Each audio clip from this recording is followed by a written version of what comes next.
You know, I am really sick of this fucking thing getting stuck on George Costanza faces. It's always a George. I don't know why it's always a George, but it just seems to happen that way. Hello, ladies and gentlemen. Welcome to the stream. If you are not one of the many people who informed me of this yesterday, then allow me to inform you. Evidently, our friend to the channel, noted internet figure Gail Schuler, has made a video about yours truly, the bear in the chair. I'm very honored, to say the least. She called me a retard. It's great. It's very good. I guess I breathed in too much of the obese women's farts. You know, that was always a risk. I do like a thicker lady. Anyways, so yeah, Gail Schuler made a little bit of a cheeky response video. It was I haven't seen it yet, but I've heard some things, and it sounds pretty magical.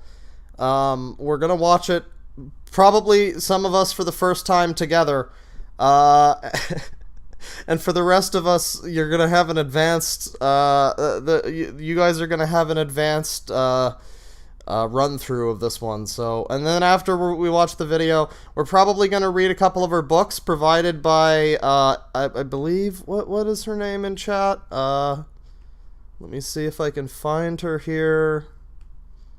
She sent these to me like a month ago or whatever when I did the last Gail stream. Ames89, courtesy of Ames89 in chat.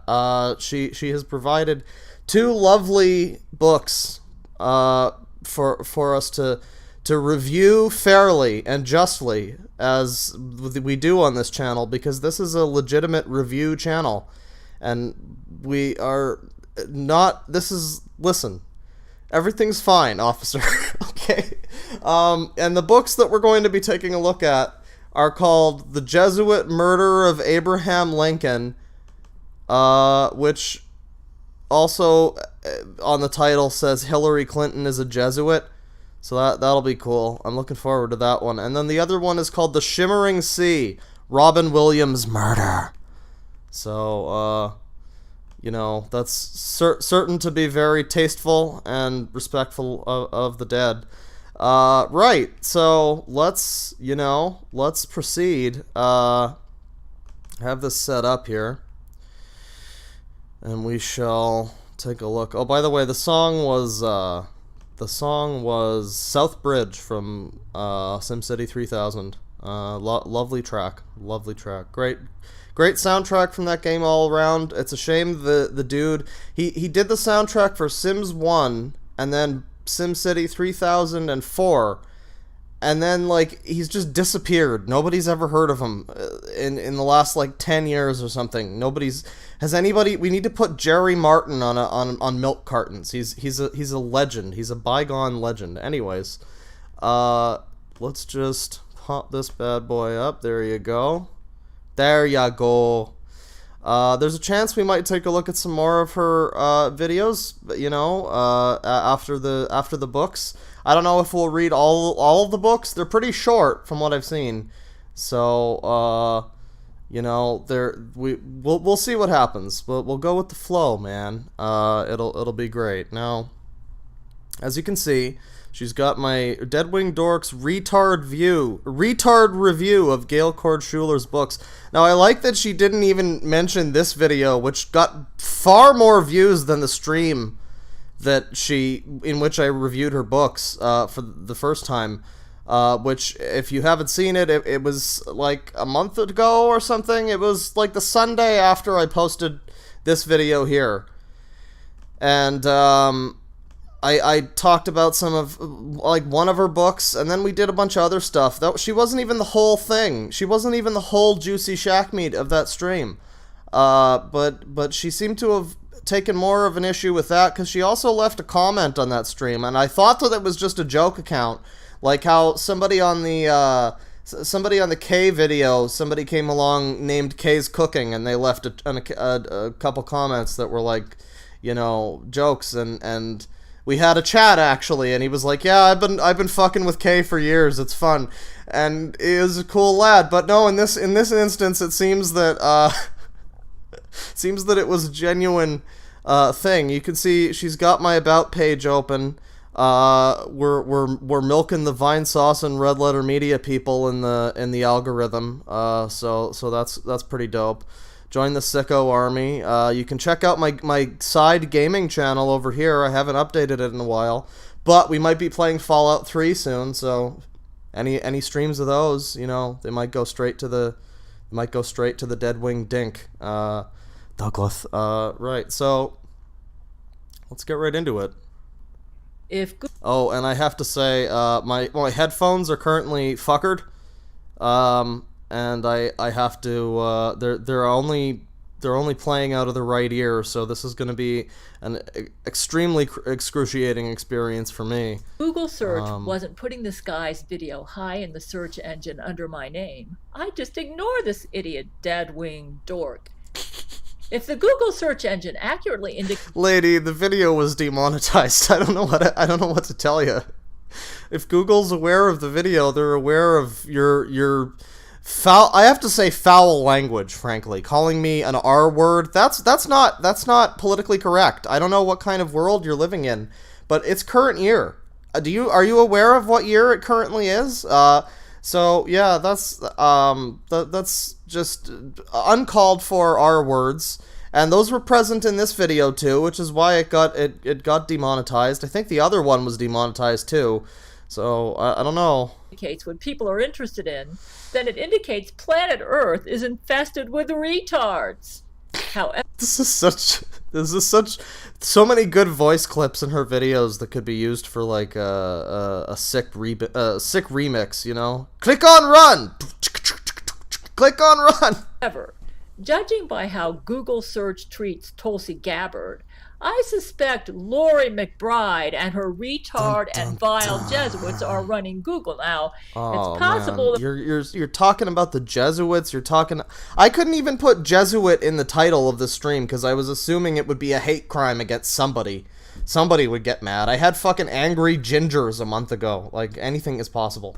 But yeah, like, she just drops this stuff and it's like very disrespectful. Gail, please be please think of the children. It might be a situation similar to Twitter, where I think Jack Dorsey's trying to run Twitter, but Laurie may have replaced Dorsey with his clone, and she's got the clone running Twitter. So I will say this in Google's favor. I suspect that they want to run Google, but maybe they can't. Maybe Laurie won't let them. She might have a clone takeover there at Google, like I suspect. You know, this video is less about me than I was expecting, and I don't know if I should be disappointed or what. Anyways, the problem is Google is not being run by a decent, intelligent person. It's being run by, I suspect, Laurie McBride and her retard and vile Jesuits. So with a sociopath narcissist running Google, in other words, Laurie McBride and possibly Melania Trump, you can't expect Google to treat anything truly intelligent and sane with respect. But I listened to this guy's boring rants about my novel Silver Skies, which is a book I'm currently rewriting to be more true to its original 1990s version. She's gonna be remaking. Man, they're really remaking everything these days. Where's she's got the Disney money. She's got the big bucks Disney money behind her. Yeah. First off, I'd like to state that this Also, my boring rants about her book were just me reading her fucking book. So I don't know. This guy who calls himself Dork, DeadwingDork. Call myself Dork. Excuse you, me. I'd like to state he admits arrogantly that he's never read the book. And I'm currently rewriting it to make it more true to its original 1990s version. I suspect he's getting secret money under the table to help out Laurie McBride's propaganda campaign. Is that indeed so? Secret money under the... You think they would monetize my videos at least? I mean, come on.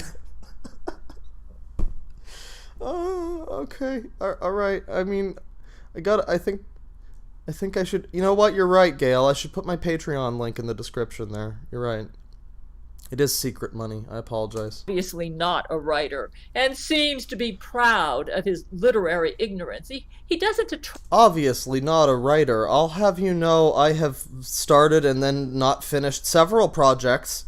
Thank you. That is the true mark of a writer. Attract an intelligent audience. Eventually, my story about Fist of the North Star meets Yojimbo meets like fucking...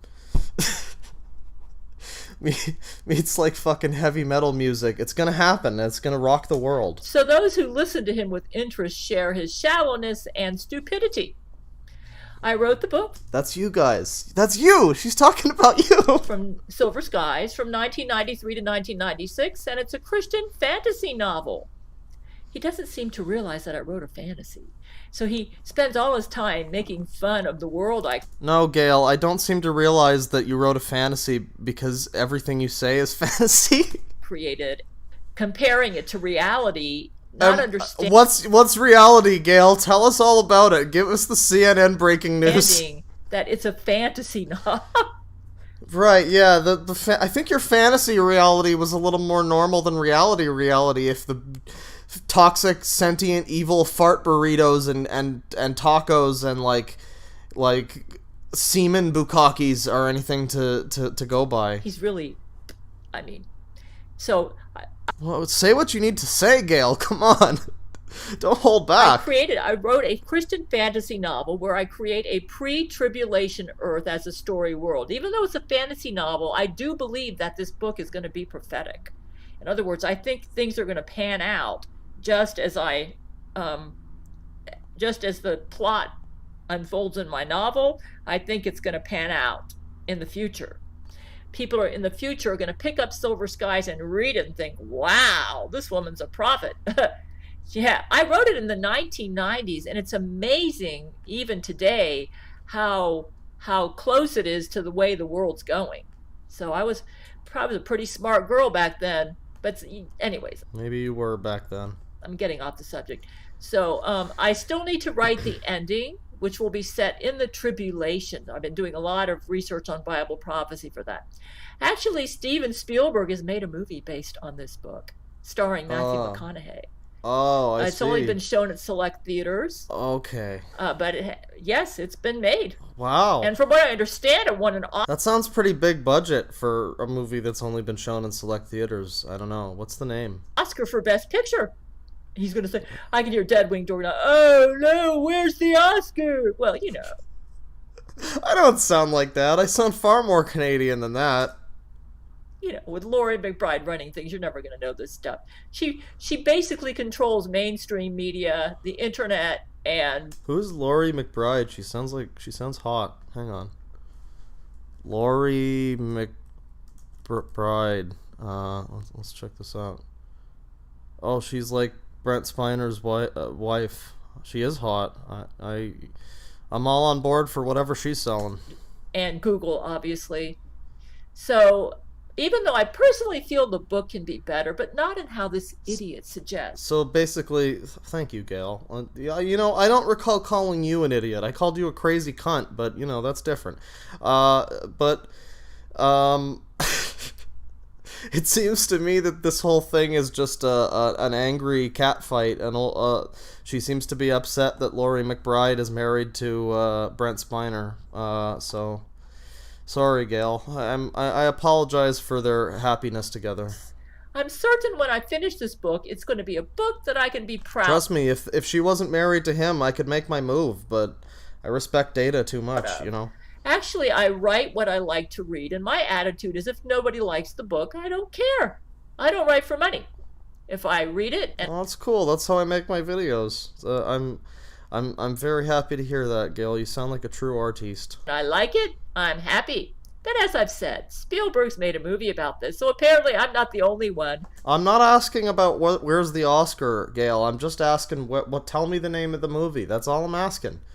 Was it Interstellar? That wasn't Spielberg. I don't think Spielberg and McConaughey have worked together. We got a level with you. I'm not the biggest film buff, but yeah, I don't know. I'm willing to concede on this point. But yeah, I don't Who know. likes the book. Just ignore this idiot. And remember, that's I what he agree. is, an idiot. I I agree. find his review incredibly boring. It's obvious he doesn't put much thought into his reviews. But I was just reading your book. If the book wasn't so fucking I think, if I recall correctly, that's pretty much what I had to say during the stream was, dear God, this is boring. I need to skip through this. Holy shit, when does it get interesting? And then every time it got slightly interesting, the Amazon preview thing was over. So I was immensely disappointed. So the feeling is mutual, Gail. Both of our works are boring. I can concede to this. And says outlandish stuff to appeal to a dumbed down audience that need him to do all their thinking for them. But I need to expose I mean, that's why I watch Red Letter Media, so there you go. him as he does appear to be a Laurie McBride Jesuit. I Take wish. his review about as seriously as you would a retard's review. In fact, his review is so idiotic that about half of what he says is an opinion he forms out of the blue based on sentences he reads out of context. You can tell he reads the sentence and tries to say something outlandish about it, not understanding or caring about its context in the work as a whole. His audience is What do I sound like? CinemaSins? Come on. probably all paid to listen to him. What was that again? The work as a whole. His audience is probably all paid to listen to him. You heard that, guys. $15. Come on, cough it up. Your monthly membership is here. Side note: this is a joke. Don't actually give me your money. That's how boring and dumb he is. Unless you want to. I mean, that's also an option. But in fact, if he was tested on the contents of My Silver Skies, he'd flunk. Yeah, because it's boring and I forgot it all. He's proud of his vulgarity. Yawn, yawn, man. That is. You're the one spouting retard every 2 seconds, like an uncouth swine. I'm just listen, Gail. Look, I'm just. Jesus knows all about this, okay? That is so common nowadays, especially among the younger generation, the millennials and younger. It's as boring as hell. This guy is so boring. The only reason I listened to him was because I'm trying to make sure that what I say about him is correct. Okay, so like the Jesuit money and the secret. I'm assuming when you say I'm working with Laurie McBride, it's sort of like a hired hitman thing. Like I'm perched atop a roof, like with a sniper rifle, and I'm like, the video has been uploaded. The cat is in the cradle. Listen to the part where he talks about me. Though I got to admit, it was very hard for me to stay awake listening to him. Yeah, because your book is so fucking boring. Go back and watch that stream. I think it was called, I don't know, but the thumbnail was the Church of Gail thing. And go back and watch that. And most of my coverage of that stream of that book was just, dear God, when does this get interesting? Oh, look, she mentioned the New World Order. That's kind of funny. Skip. Holy shit. Harlequin romance novel. Holy shit. Like, if you're finding the stream boring, Gail, there's a reason. I mean, he's so... anything is boring compared to your reality, I guess. Now, what am I so? Hang on. It was very hard for me to stay awake listening to him. I mean, he's so dumb. And so, what do I say? He's so common that it's just... I am the most basic bitch. Subscribe now. He's common. I'm common. I'm very common. I'm just, like what else is going on the trending page? Is that anything like my videos? Hang on. Let me just see how common I am. We have a secret to tell you. Well, that could be about a guy wearing microwave diapers. UFC. Who's the vegan? Oh, good. Gabby Hanna has another song. Alright, so, well, I don't know if I'm that common, but I know I am a basic bitch, and I'm definitely dumb, so you're right about that. Young people like him are a dime a dozen. Boring as hell. Proud of their vulgarity. Proud of being stupid. Proud of groupthink. Yeah, groupthink. He's good at that. Yeah. That's what you'll get with this. Groups, yeah, I am not good at groupthink. Have you ever seen... I've got one half of my comment section angry because I give incels too much too much compassion. I've got the other half angry because, oh, you don't like incels? What's wrong with you, you cuck? Fuck off. I am the least groupthink channel on YouTube. I've got half of the comments on the Pamper Chew in the other video that are like, well, I'm a diaper fur brony, but, you know, this guy's weird. It's like, but buddy, listen, your comment is appreciated, but listen. This guy's stupidity, a retard, groupthink, boring. Boring. She's got a Patreon? Wow. Well, you know, guys, go send her some money. Who's sending her money? You know, that's fine. It's fine. So she's got her income. That's good. That's nice. That's nice for her. Yeah, so that's the response video. I don't know. I'm feeling pretty scathed right now. What does the chat have to say about all this? We out here brainwashing 35K. Yeah, I don't aspire to be a boomer groomer myself. I'm more than happy with just being the leader of the sicko army, curator of garbage on YouTube and beyond. But but if I have to brainwash you, I just tell you to go play Knit Stories and listen to Ars Nova. That's a good idea. Wish y'all could see these tacos I just made. Damn, I'm in the mood for tacos. She's paranoid, schizo. And the other half hates your audio. Yes, you're right. Very accurate statement. I tried a different mic setting. It sounds a little bit better once I've applied some effects to it, but I have to get so close to the microphone. It's so much quieter that it's not great for live. So, I don't know. I'm working on it. Maybe I'll get a different mic. Maybe I'll buy like a blue Yeti. I've got a blue Snowball now, though, and it's orange, so frankly, it was broken right out of the box. Those young people! Don't listen to her, DD. You are least rare. And then a whale emoji. Basic Bear. We got $2 from Carlos Mascara. Don't tell Gail. $2 from Cody with a K. The first 3 words in her title is your new name. DeadwingDork's Retard Review. Thank you, Cody with a K. You're right. That's a good... I don't know if YouTube's gonna like that, but Gina Pasuti with $2. Here's my weekly allowance, Daddy. Thank you. It's going directly toward the Jesuit funding, and also Abby Chapman, the wonderful, the wonderful Abby Chapman with £100. Here's the money you pay me to pay you. Thank you, Abby. I'm glad we could continue this fruitful partnership. But really, thank you so much. Scum with $2. Here's your money, sir.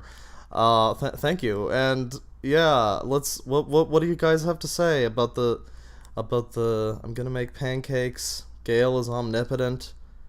I think Gail might be impotent. Gail is certainly watching. Well, hello, Gail. I hope you are watching. I'm not intending to be rude or cruel in any way, or vulgar. None of that is my intention. I just, you know, you made a video about your boy, yours truly, your homeboy, and I have to respond. And you called me a retard, so I'm allowed at least like 2 lesser insults, so it's fine. We're gonna chalk it up on the scoreboard, and it'll all even out. Jesus knows all about this. Don't worry. All of her talking killed my brain cells. Why are we still here? Blue Yetis are nice. I can send you mine. Oh, that's okay. I don't even know. I didn't really care for the blue. I mean, the snowball that I'm using now, it's fine, but everybody's complaining about it. So I think I might just get like a sort of like studio microphone, because I do sing, and I've been meaning to. I recently got a new keyboard with some nice sounds and stuff equipped with it. So I'm planning on making some dope, funky, fresh beats in the distant future, and I might want a better microphone for that anyway. So, well, I'll see what happens. But thank you for the offer. Gail wants multiple men to please her. This is from the chat. I am not the Seal Phantom Hive. That's not me. I didn't say that. That's just a quote from the chat. What if she is getting paid to bad talk you? False flag. Yeah, you're right. I'm giving her... I am all of the people on her list here, on her Patreon list. Gail is the biggest Game Grumps fan. Ooh, Game Grumps burn. Everybody keeps saying that Dayton Hypernova looks like Dan from Game Grumps. Dan Avedon or something. Which, sick burn. Sick burn to Dan Avedon, I guess. But, yeah, let's see. Assemble Sicko Army. I love that. It's not a designation that we have to necessarily cherish having, but it's one that we wear with pride. I don't know what that means, but we were all sickos under God. Let's see. You've curated lots of quality garbage that I enjoy. Well, thank you very much. I intend to curate more. That secret money is exactly what I was talking about, Claw. You're right, Supersonic. I think Tristan mentioned that too. I don't know. I just think if I was getting secret money, I can show you the yellow symbol, Gail. If you'd like, I could play some Beatles music right now and crash this whole fucking thing down to the ground. I'm gonna do it. I'm really gonna do it. Yesterday. All my trouble seems... what a nut job. She's kind of quirky, though. Listen, if I wanted to be mean to Gail, I would just slyly mention one of the many comparisons between her and Neil Breen, which people have made. Not me. I haven't said that. I didn't say... I'm a good boy, but she... people have said things. Boomers arise. Hates Democrats. Democrats? What did I just say? Chat is the definition of groupthink, lol. I mean, that kind of happens with most chats in a way. I try to subvert it. I try to subvert your expectations as much as possible by just like coming up with a completely crazy political opinion that people are like, wait, you I thought you were on my side, yo. And then I lose half of my subscriber. It's fine. I'm good with that. So that was the video. The lovely response video. I don't know. We might take a look at some more of her videos in the future here on the stream, and by that I mean right now. I mean not right now, but like we're gonna take a look at her books right now. I'm really good at this. We're gonna take a look at her books right now. Thanks again to Ames89 in the chat. I don't know if she's still here, but yeah, we're gonna take a look at this stuff. Now this is, as I say, a perfectly legitimate and okay review. I don't know why this is like this, but that's fine. It's fine. It can be like this. It's fine. This is a perfectly legitimate and critical, fair review in which we talk about Gail's lovely books. Firstly, now the Robin Williams book, as you can see there, is 72 pages, which sounds like a lot, but if you speed read through it, it might not take too long. But I think we can make it through all of Jesuit Murder of Abraham Lincoln. Hillary Clinton is a Jesuit. So this is going to be a fun time, everybody. I hope you enjoy. This is the Jesuit Oath. You can pause the stream and read that if you wish, but I think it's just a Wikipedia thing. This is from 2016, so okay. True story, condensed from the original hardback edition of 50 Years in the Church of Rome by Charles Chiniquy. In 1879, Jesuits were after Charles Chiniquy. They made over 30 public attacks on his life. Gail Cord Schuler has suffered as many or more attacks on her life as Charles Chiniquy in the 20th and 21st centuries. But Jesus Christ created Gail with a powerful Gail shield.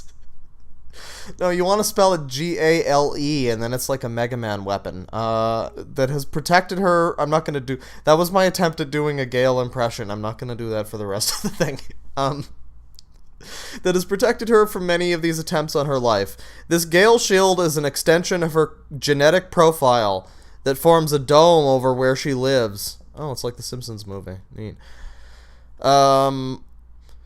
And blocks Jesuit nuclear bombs from killing Gail and those about her. The Gail shield has so strengthened in 2016 because of Gail and her men obeying commandments given to Gail by Jesus Christ in March 2016 that it has literally saved planet Earth from total annihilation by Jesuit nuclear bombs.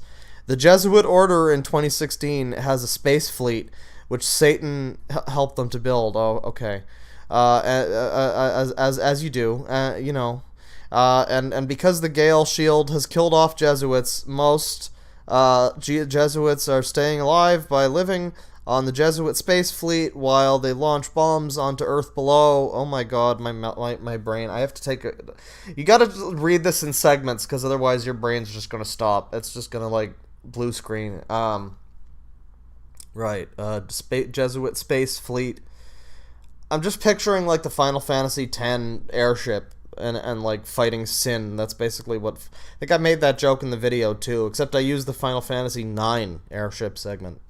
Subverted expectations. Yeah, I don't know. She talks about this a lot. Bombs onto Earth below.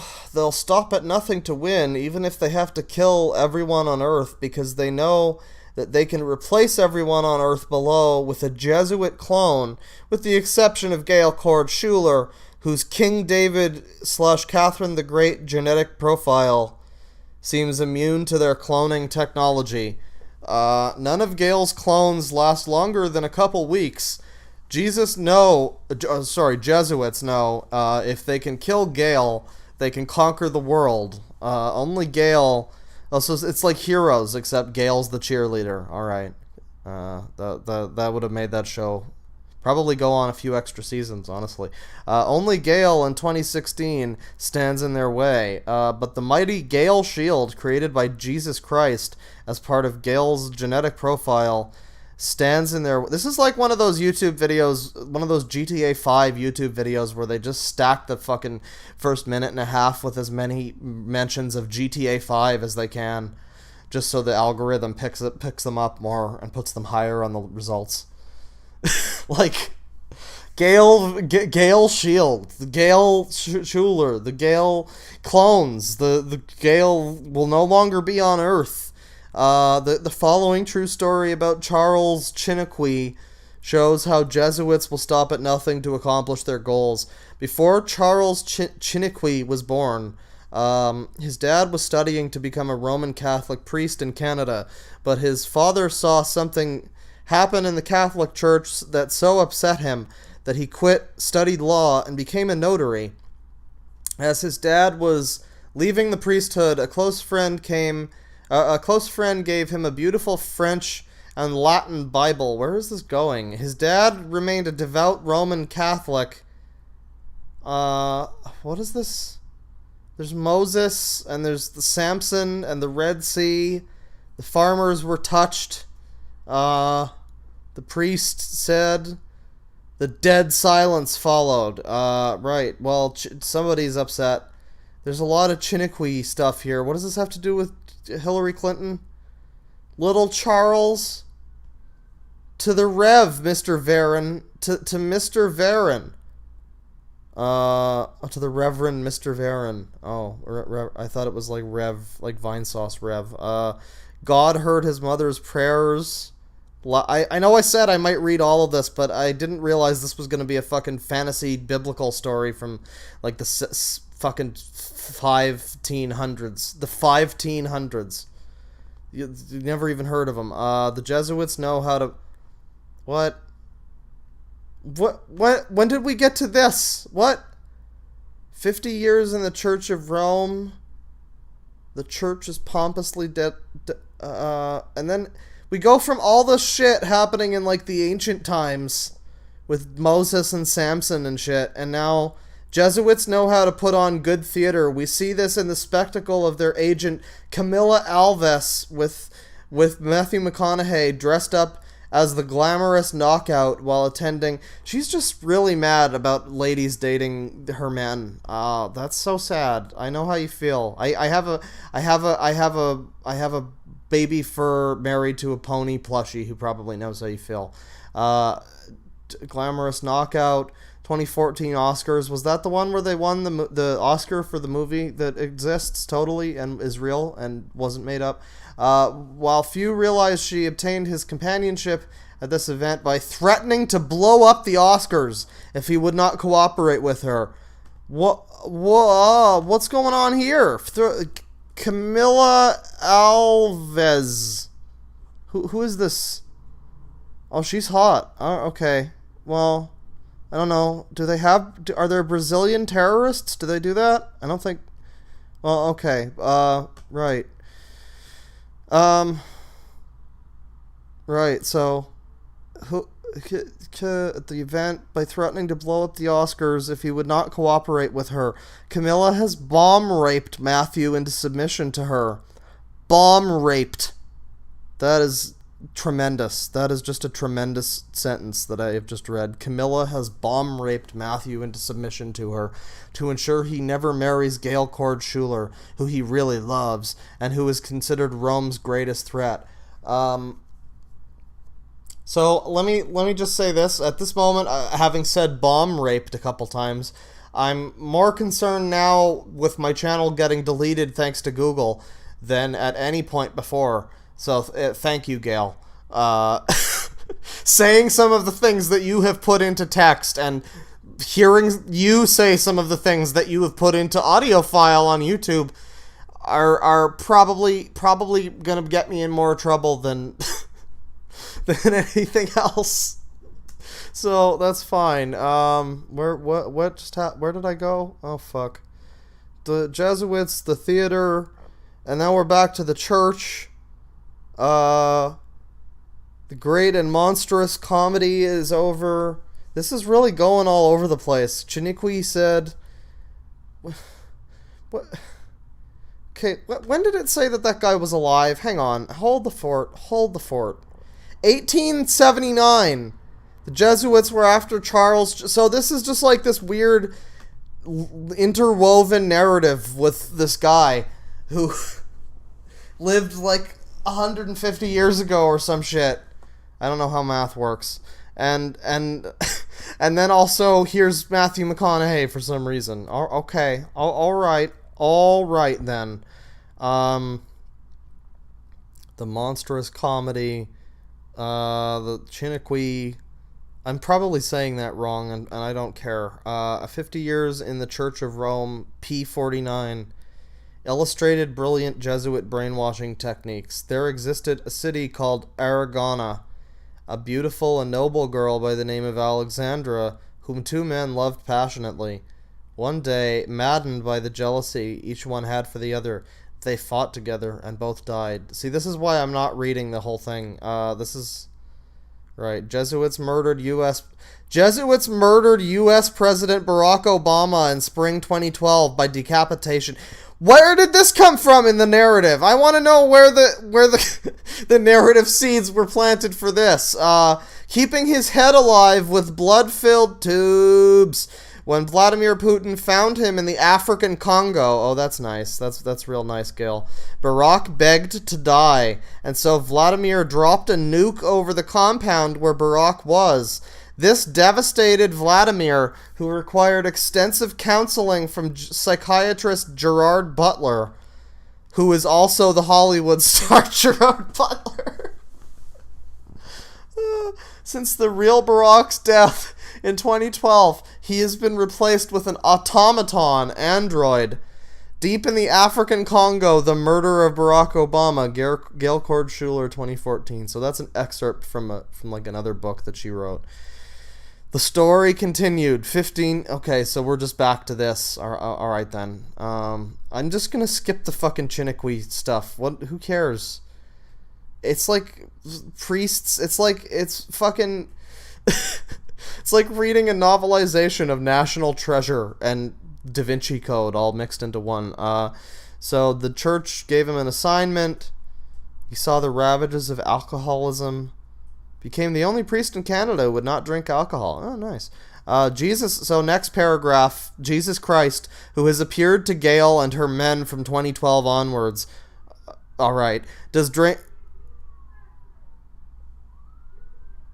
Somebody's freaking out outside. Somebody's screaming. Might be Gail. I don't know. Jesus Christ, who has appeared to Gail and her men from 2012 and onwards, does drink wine with Brent Spiner for dinner. But Gail is certain he does not condone drunkenness. Alcoholic, Gail, and... So I guess she's comparing herself to this Chiniquy guy. Maybe we ought to look him up. I don't know. In fact, Gail Kordschuler has become so popular with many famous men in the 21st century because of her courageous stand against Jesuit tyranny that she, too, has roused the jealousy of people, including Jesuit Laurie McBride, who has failed to win the real Brent Spiner's heart, Jesuit Camilla Alvis, who has failed to win the real Matthew McConaughey's heart. Many other famous men would die for Gail, even though Gail has not encouraged these men to do so. Therefore, she suffers from people, mostly Jesuits and their supporters, who are jealous of Gail over this. And then when Matthew McConaughey, Brent Spiner, Vladimir Putin, Gerard Butler, Hugh Jackman, and Judge Terry Jenkins...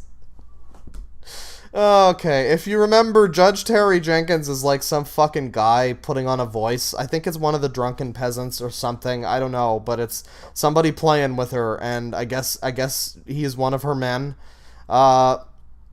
They appeared at Gail's sister's home in May 2012 to assure her sister, Sandra Metcalf, that Gail was not crazy, and that these famous men did indeed love her own sister, Gail Kordschuler. Saying her name is just hard. Sandra raged with jealousy against her own sister, and from 2012 to now has been BFF with Jesuit Laurie McBride. Sandra even coerced Gail's mother to write a lying statement claiming Gail was Oh boy. Oh boy. Don't you hate it when the fabric of the illusion starts to shatter and it just gets a little sad? Like... I knew when she mentioned her sister it was going to get real, and it was going to turn from Matthew McConaughey and Gerard Butler's adventures in fucking, like, Smash Brothers crossover land. It was going to turn from that real quick to fucking, like, Sandra coerced her. So her sister, I guess, doesn't... Or her sister probably wants to help Gail, and Gail won't allow herself to be helped. And Sandra even coerced Gail's mother in July 2012 to write a lying statement claiming Gail was running from police. Because Gail believed that Vladimir Putin's space pod would come and rescue Gail from the police who were chasing her. This was a total fabrication. I could speak. I promise I'm not brain dead yet. And never happened. Yeah, man... It's just sad when it starts to get a little more real, you know? Sandra then urged Gail's mother to submit this lying statement, which Sandra wrote to a judge, who then issued an order for police to come get Gail in handcuffs and put her in a psychiatric hospital, July 2012. Oh, man. To force Gail onto psychiatric medications. Jesus Christ, knowing this would happen. This is just getting sad. Like, I didn't intend for this to get sad, you know? This was going to be a fun stream. Jesus Christ, knowing this would happen, arranged for the medication to be Seroquel, which has cured Gail of the deadly yeast bacterium infection. Oh, God. Fucking hell. Alright. While Gail was in the hospital, psychiatrist Gerard Butler spoke with her brain to brain, rather.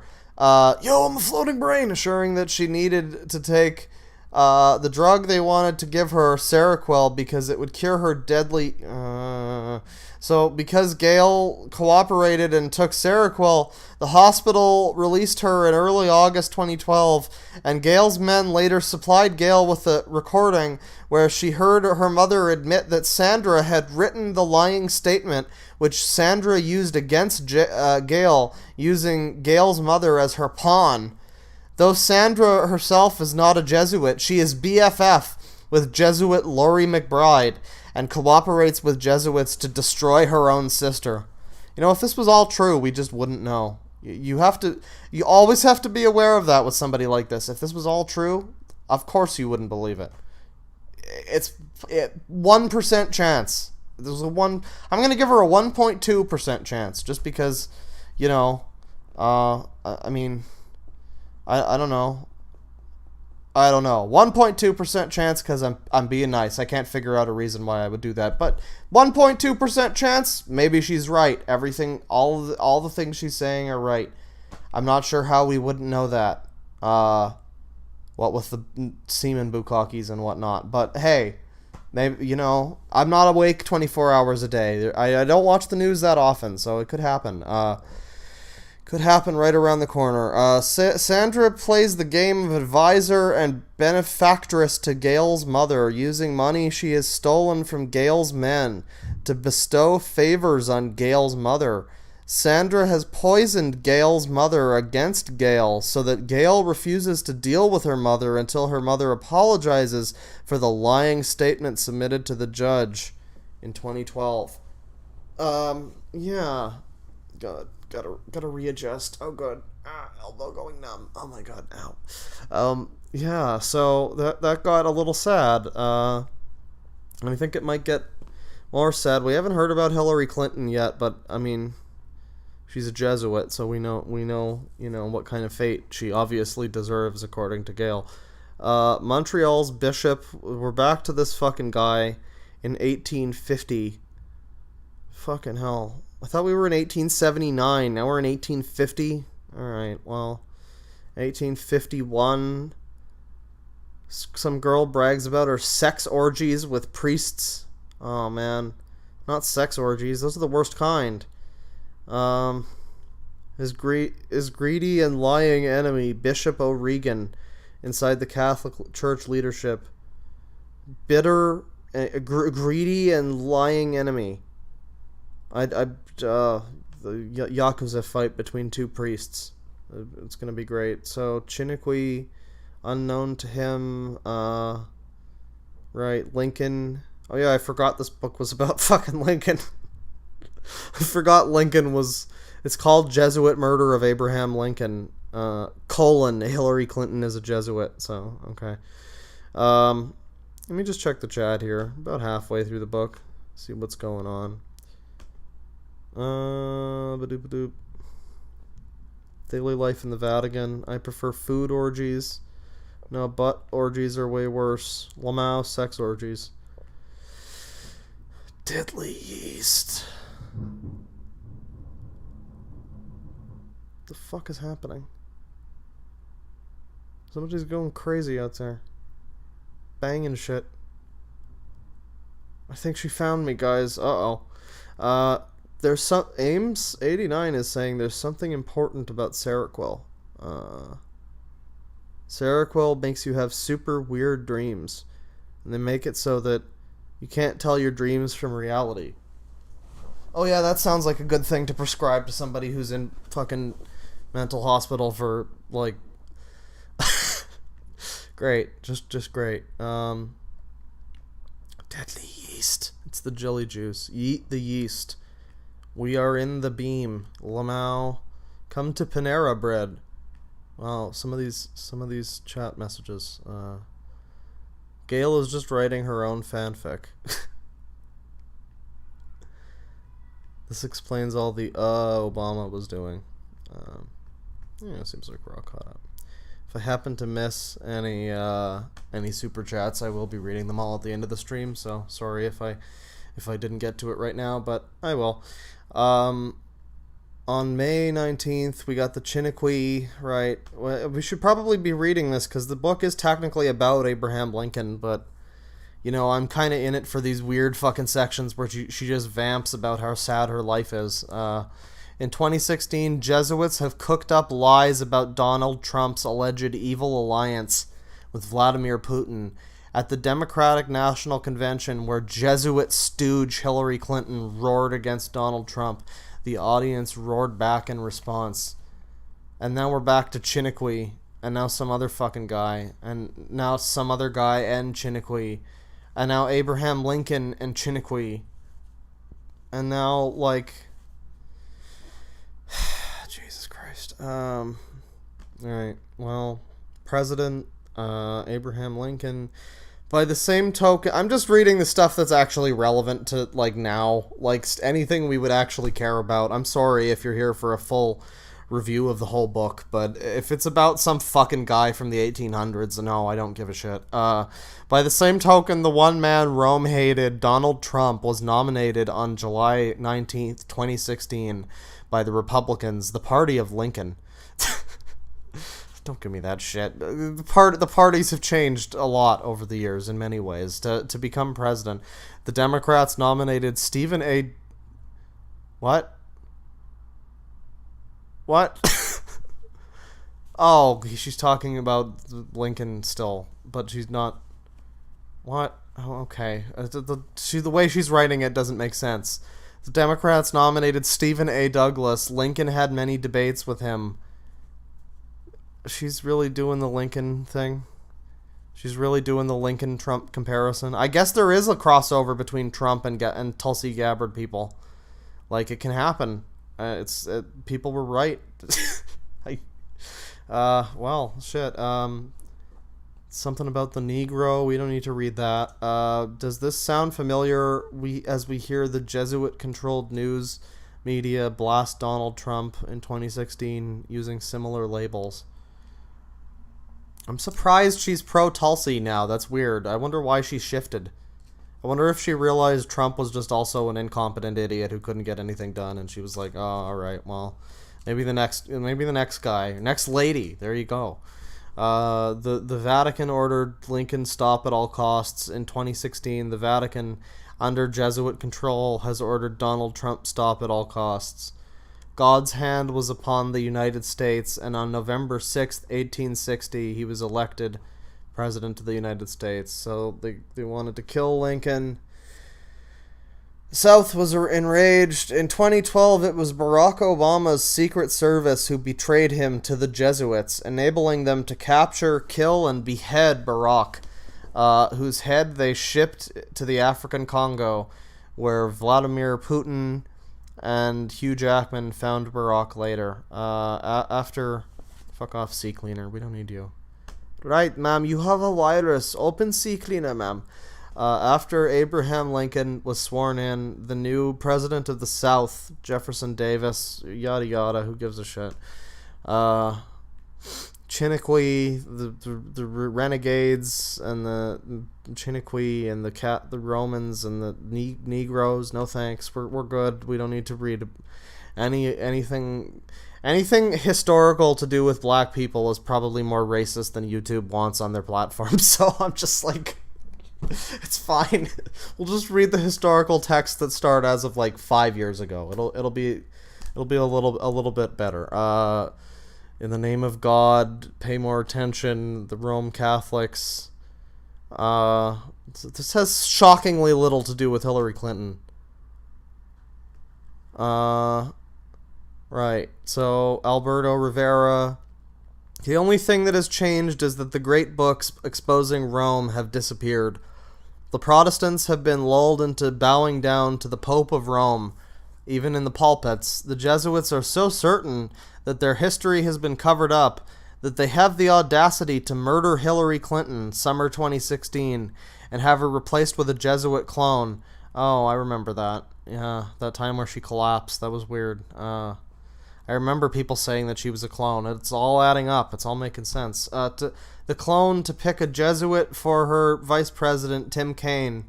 Oh, that fucking cuck. Gail Cord Schuler has written this book to resurrect some of this important history at a time when the fate of the world may depend on who wins the U.S. presidency in 2016.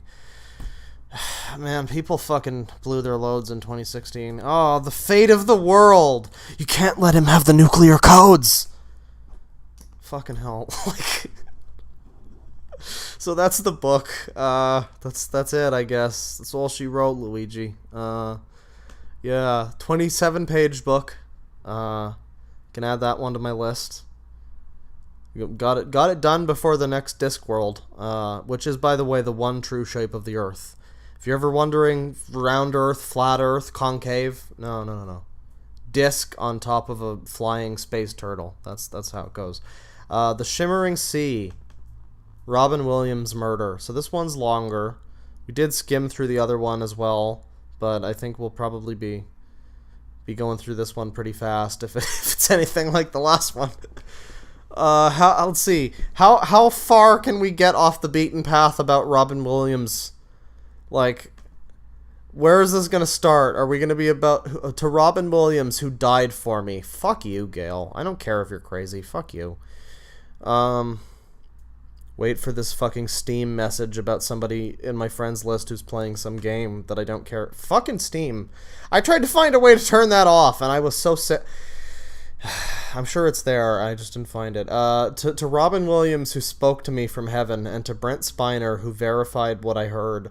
One police officer was extorted into silence. He requested to remain anonymous. I doubt that his name was Tom. Oh, fuck you. You're going after the anonymous police officer who helped you? Allegedly? I mean, in your fantasy world or whatever. I don't know what's going on. I can't discern half the things she writes. Rather. So we got a ballroom penis. Very nice. Ballroom penis. I'm just gonna... Church of Gail malware. We're gonna hear about the penis malware in that one video. I'm just gonna let this sit here for a moment. I'm gonna take a look at the chat. I'm gonna see what's going on. Jack Nicholstein. Ballroom. Close Steam, boomer. Fucking hell. Like, I don't even have Steam open most of the time. I just need to use it sometimes because otherwise games won't recognize my fucking PS2 controller. Damn space turtles, egg Earth. No, it's Fat Earth, Deadwing. You're right, Fat Earth Society. I submit to the truth. I need to play that Ion Maiden game. I'm just gonna say its real name. I love your reading, Daddy. Please don't. But thank you. Thank you. Jesuit wing. Yes, definitely. Someone photoshopped Gail in a Nazi officer uniform. You know, that's an option people have if they wish to do it. I do not endorse this suggestion, but that's an option which has been placed on the table before you. Hurry up, wait, with $2. I am a Jesuit priest here spreading the word of Lori. Well, you didn't spell Laurie McBride's name right, apparently, so I'm not. That's not like a dig at you, but that's just congratulations. I don't think you're actually mind controlled yet. You're fine. She doesn't have her evil Jesuit hooks in just yet. It's just convenient that all of the women that are actually dating the men that Gail likes, they happen to be Jesuits. It's just interesting how that works out. Pancakes. And we're caught up with the pancakes. Alright, well, time to dive right into the ballroom penis. I waited in that long line at Church of Gail while my penis squeaked like a balloon with every move I made. The paneled walls of Church of Gail now seemed like a concentration camp. I felt constricted inside this spaceship, though I realized that no place on Earth was safe for me because I belonged to the marriage list of men who wanted to marry Gail. I chose to live at Church of Gail. This fucking, like, self-centered... She has to have, like, a list of guys. She can't just pick one. That is so, like, I can speak. I promise I can speak. That is so trademark, like, megalomaniacal, you know? Like... No, I'm gonna have all of the men's. I need all of them. I can't just settle on Brent Spiner. I need to have every selection of men's. I chose to live at Church of Gail, a spaceship city, because I felt safer here. That is, until Gail's sister took over our spaceship in May 2014. The penis trouble started on June 21st, 2014, when Matthew McConaughey sat with Brent Spiner in the Church of Gail lounge. The lounge, like a larger version of Captain Picard's ready room from Star Trek The Next Generation, became an everyday scene for me since 2011. Seated in the background, I observed my surroundings, and heaved a sigh of relief that Gail's sister Sandra no longer hijacked Church of Gail. Later, it seemed that our 21st century spaceship, with its spires and towers and an interior like Deep Space Nine, limped helpless against Gail's sister on the Jesuit order. Or the Jesuit order? Our pastor, Brent Spiner, and Matthew huddled together in a corner, seated on a divan. The two men probably discussed the Jesuit bitch Camilla Alves. Now, that's no way to talk. Who latched bombs to Matthew's chest if he wouldn't do her bidding.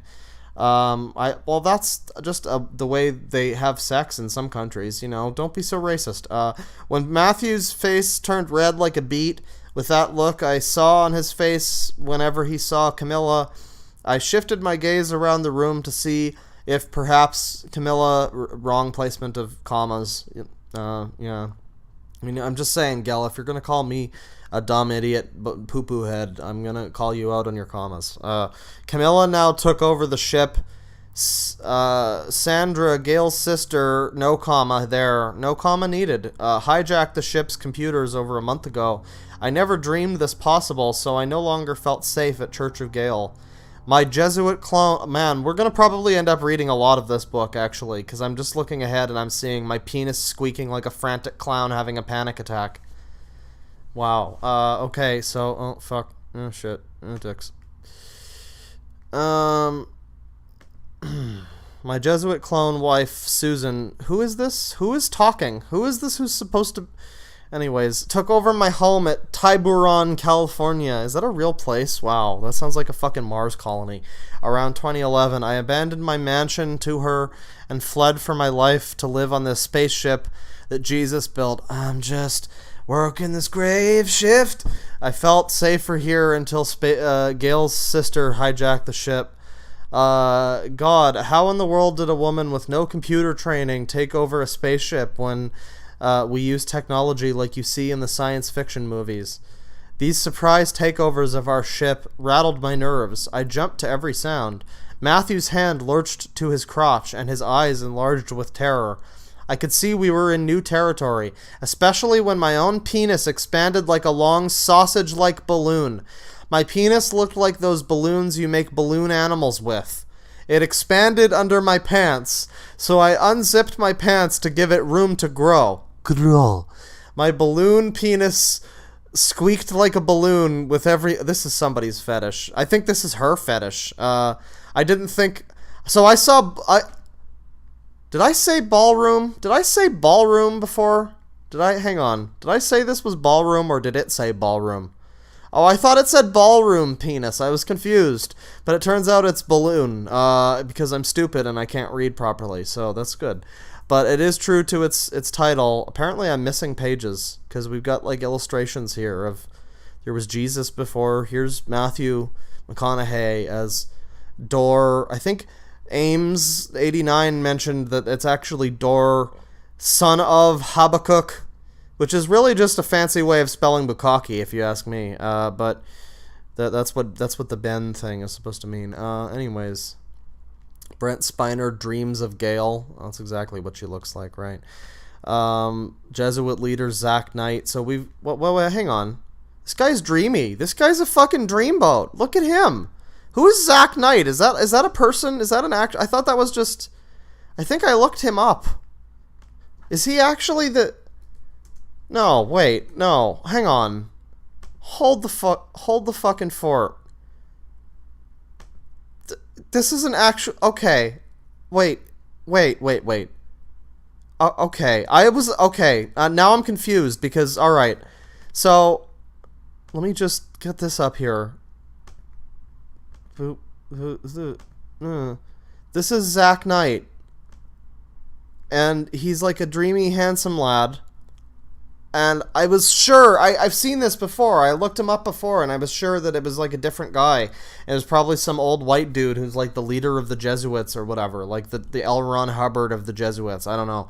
But no, I think she actually means this guy. I think this is the evil Jesuit leader, everybody. I wasn't expecting that. Well, I mean, it's possible that it's him. He looks pretty dreamy too, but there's also this one. I mean, like, the picture that she did of him doesn't really look much like him, but she sure drew him in, like, this bishy anime style. I mean, not anime, but, you know, like dreamy, like the kind of shit you'd see on a Supernatural Tumblr from 10 years ago, that kind of thing. So she must have some kind of affinity for Zack Knight. Maybe Zack Knight just said no to her feminine wiles. I don't know.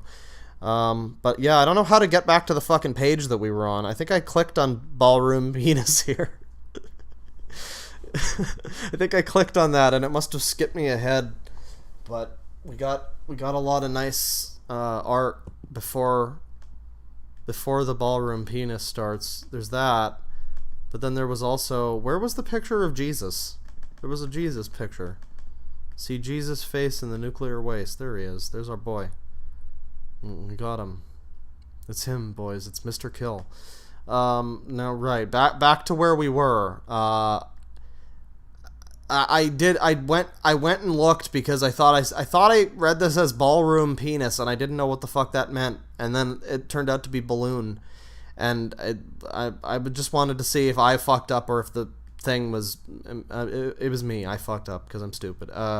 So right, it's expanded under my pants.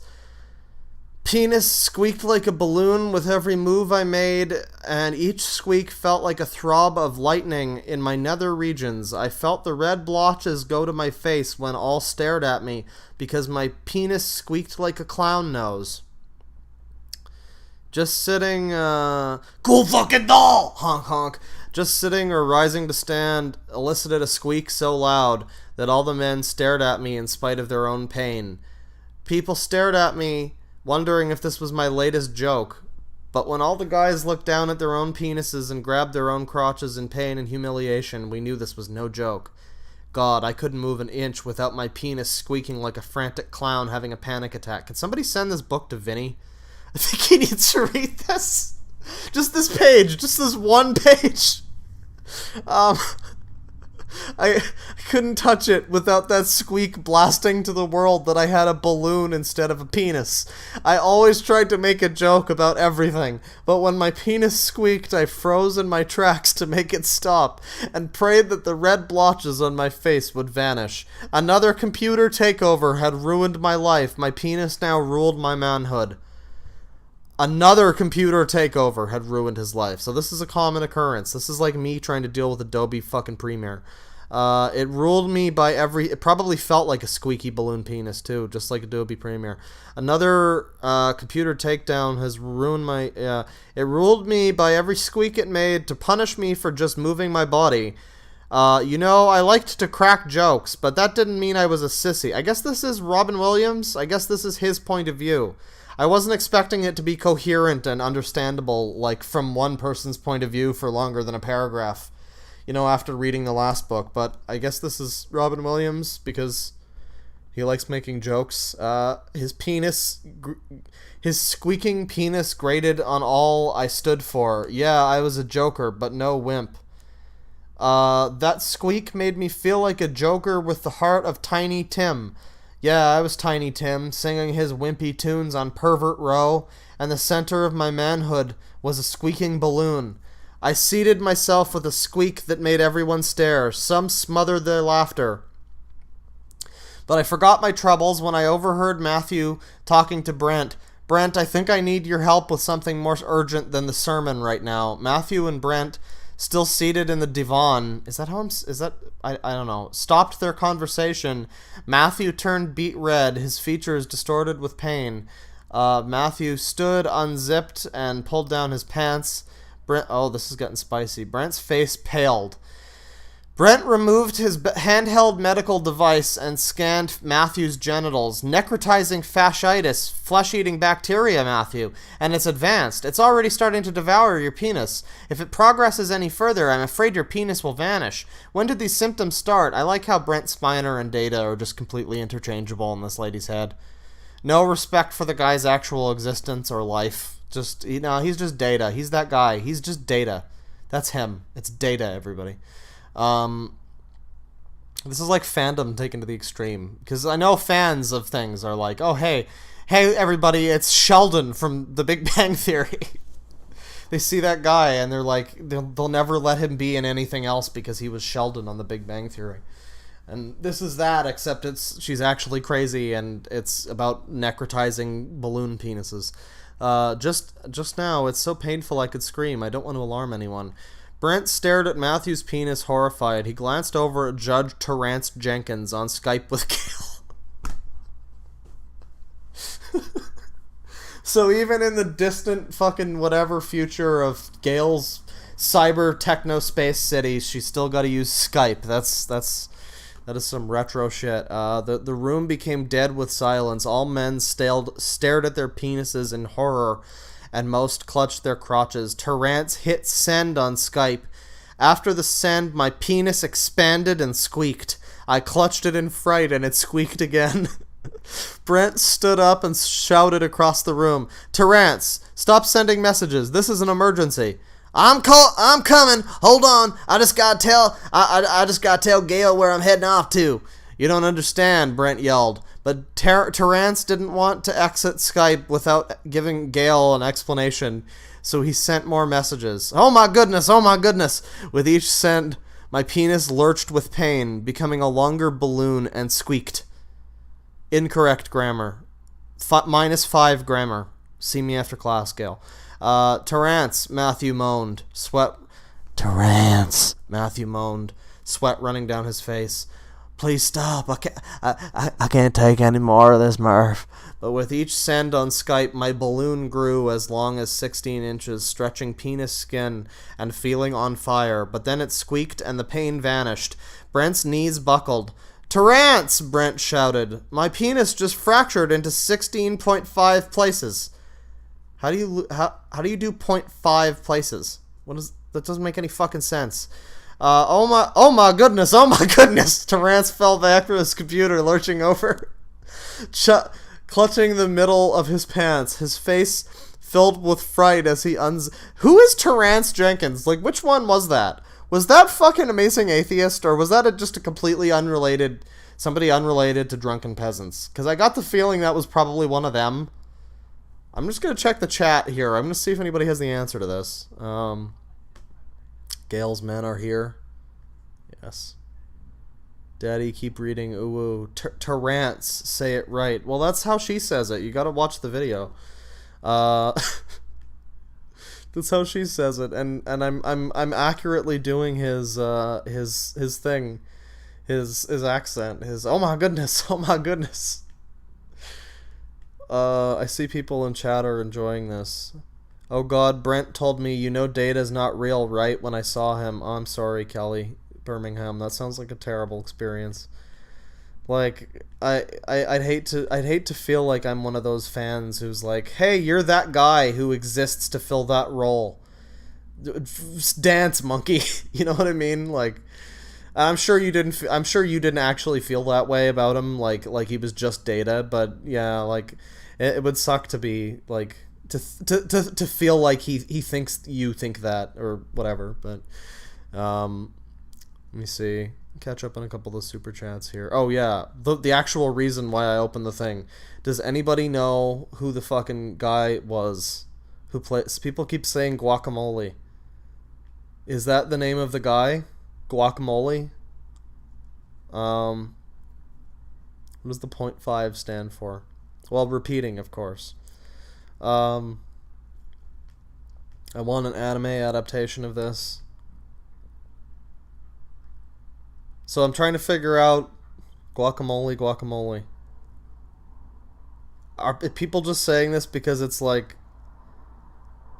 people just saying this because it's like a meme, or are people saying this because it's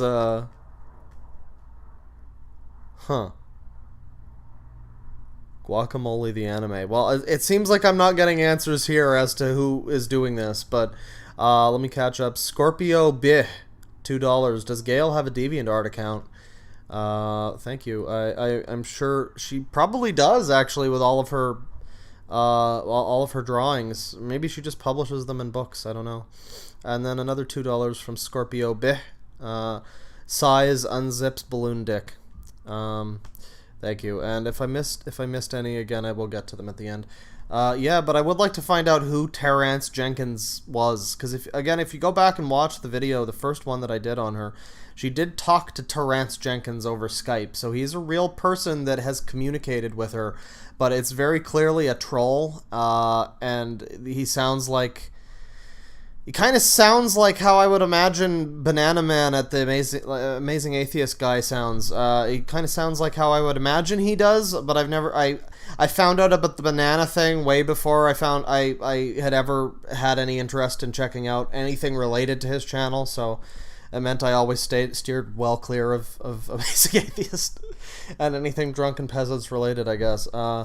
And which I guess that includes this. So if it was one of them, I don't know if people in chat are saying guacamole because that's the name of the person who did it, or if it's just the new meme, like voring the Necro Zoo cell. I don't know, but right. So Terrance, 16.5 places. What's wrong, Terrance? Brent said, my penis be white. I got a white man's penis. It's even oh my god. Oh no. Oh no. Is Terrance supposed to be like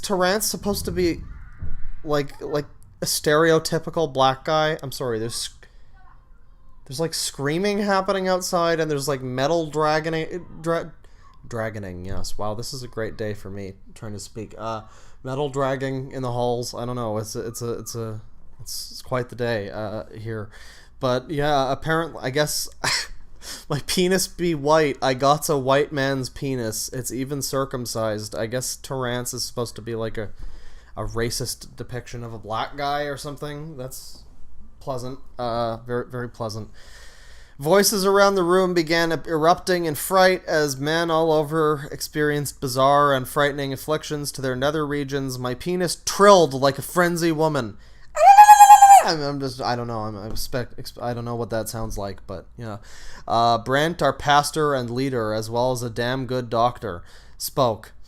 Well, what, you couldn't get bones? You couldn't get bones in your men's squad? You couldn't, like, come on. Everyone calm down. His face showed a struggle with his own pain. Man, please get to sickbay. Oh, God. Terrance, unplug the computer, now. But Gail, Terrance said... Wait, what? Oh, I guess he's talking... Okay. Brent leaned forward on the table to support himself, heaving in a big breath. No, trust me, this is for our own safety.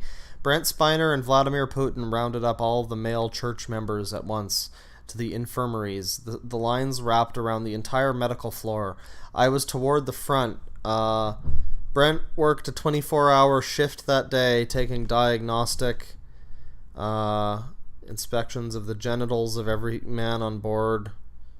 Oh, I just realized you can't really read the whole thing because it's like cut off. Fucking hell. Hang on. This is a comedy of errors. Jesus Christ. We'll do this. And then just like... There you go. Just like center it. We can just drop that. And that's... I guess... it's fine. It's fine. Just center. There you go. It's fine. Yeah, sorry for not being able to see the whole thing. It's a weird size on OBS. I'm not sure why.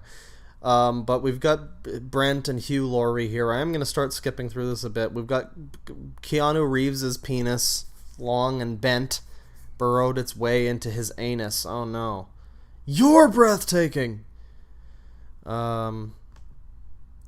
Gail's sister Sandra hijacked the ship's computers for 3 weeks from May to June 2014. We became impotent.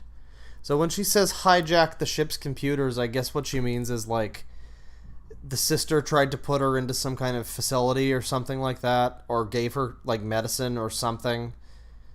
I'm guessing that's what happened when she is talking about hijacking the ship's computers. When we finally returned her to Church of Gail prison, we thought our humiliation ended. Imagine a spaceship ruled by a jealous sister.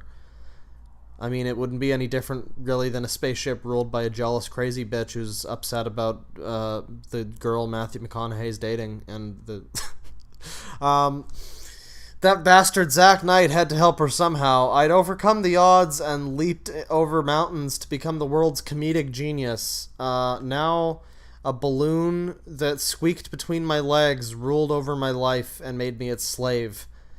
This is definitely somebody's fetish. At least Brent, Vladimir, and Terrance could write Gail, but men like me, lower ranked on the marriage list, got ignored a bit. This is fucked up. This is, like, really fucked up.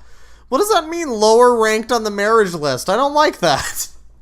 That's fucked up. All polygamous marriage should probably be equal, wouldn't you say? That sounds wrong. Where was I? Made it slave.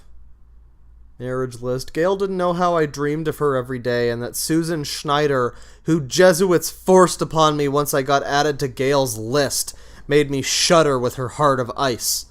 All Gail knew was that I belonged to the list of men who wanted to marry her. I had a hard time getting a woman to really love me, for reasons other than my money. But I'd observed Gail with Brent Spiner and Vladimir Putin, and saw her throw her reputation and life to the wind, and defend her men. This woman would never marry a guy for his money. After two fortune hunters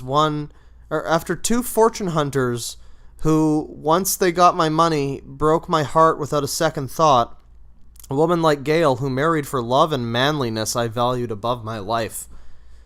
For us famous and rich guys, most of the ladies out there only wanted our fortune, but Gail fell in love with our souls.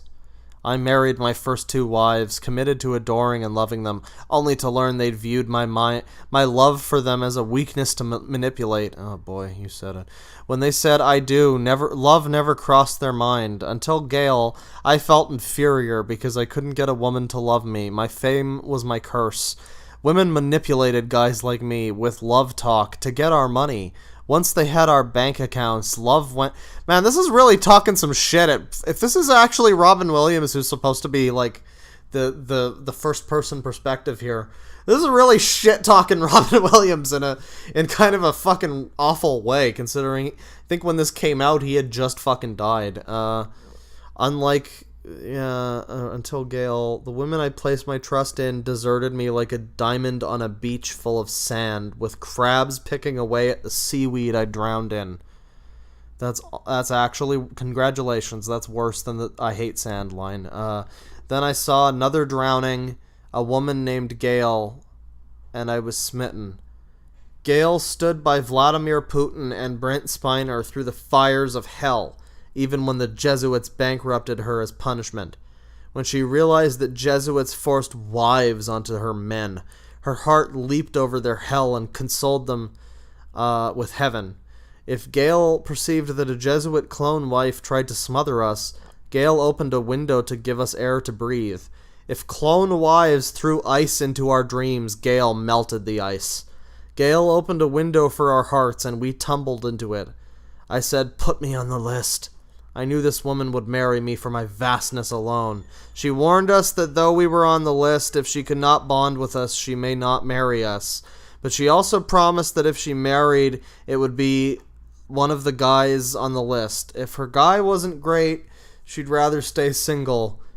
Okay, Gerard Butler, we got the Putin and the Jesuit order. This is less interesting than the squeaky penis part, but... One vast woman adored our greatness when we found this rare soul. No longer would I throw my heart to the pigs.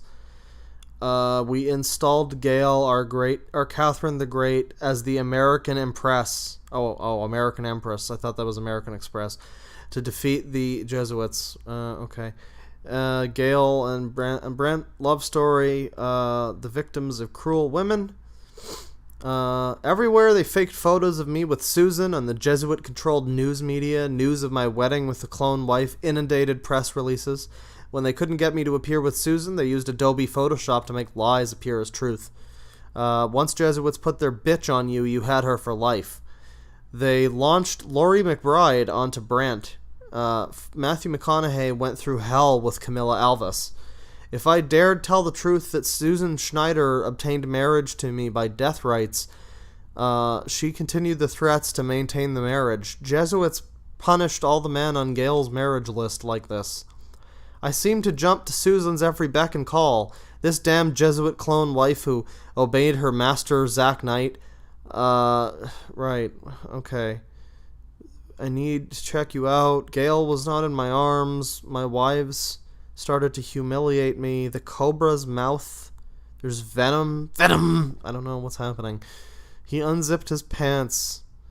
It's awful. If I start thinking about Gail, I get aroused. When that happens, my penis steams like a tea kettle.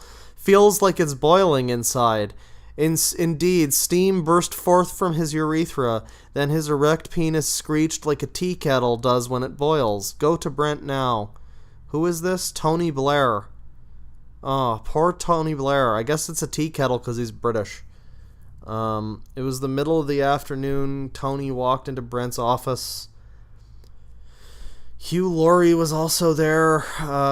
This is crazier than the Mike Love, John Stamos dressed as a cop story. I miss my sherry. Jesuits have a fetish. Oh God. Not even halfway through this. We got 50 cents penis. This is great. I live for these fucking descriptions right now. Right. I'm just kind of skimming through this because 50 Cent was ahead of me in line. It amazed me how Zack Knight caused us all to lose our spirit and feel like failures. I got used to hearing my penis squeak, and I wondered if I'd ever make love to Gail. In fact, none of us guys could make love to her because our penises didn't work.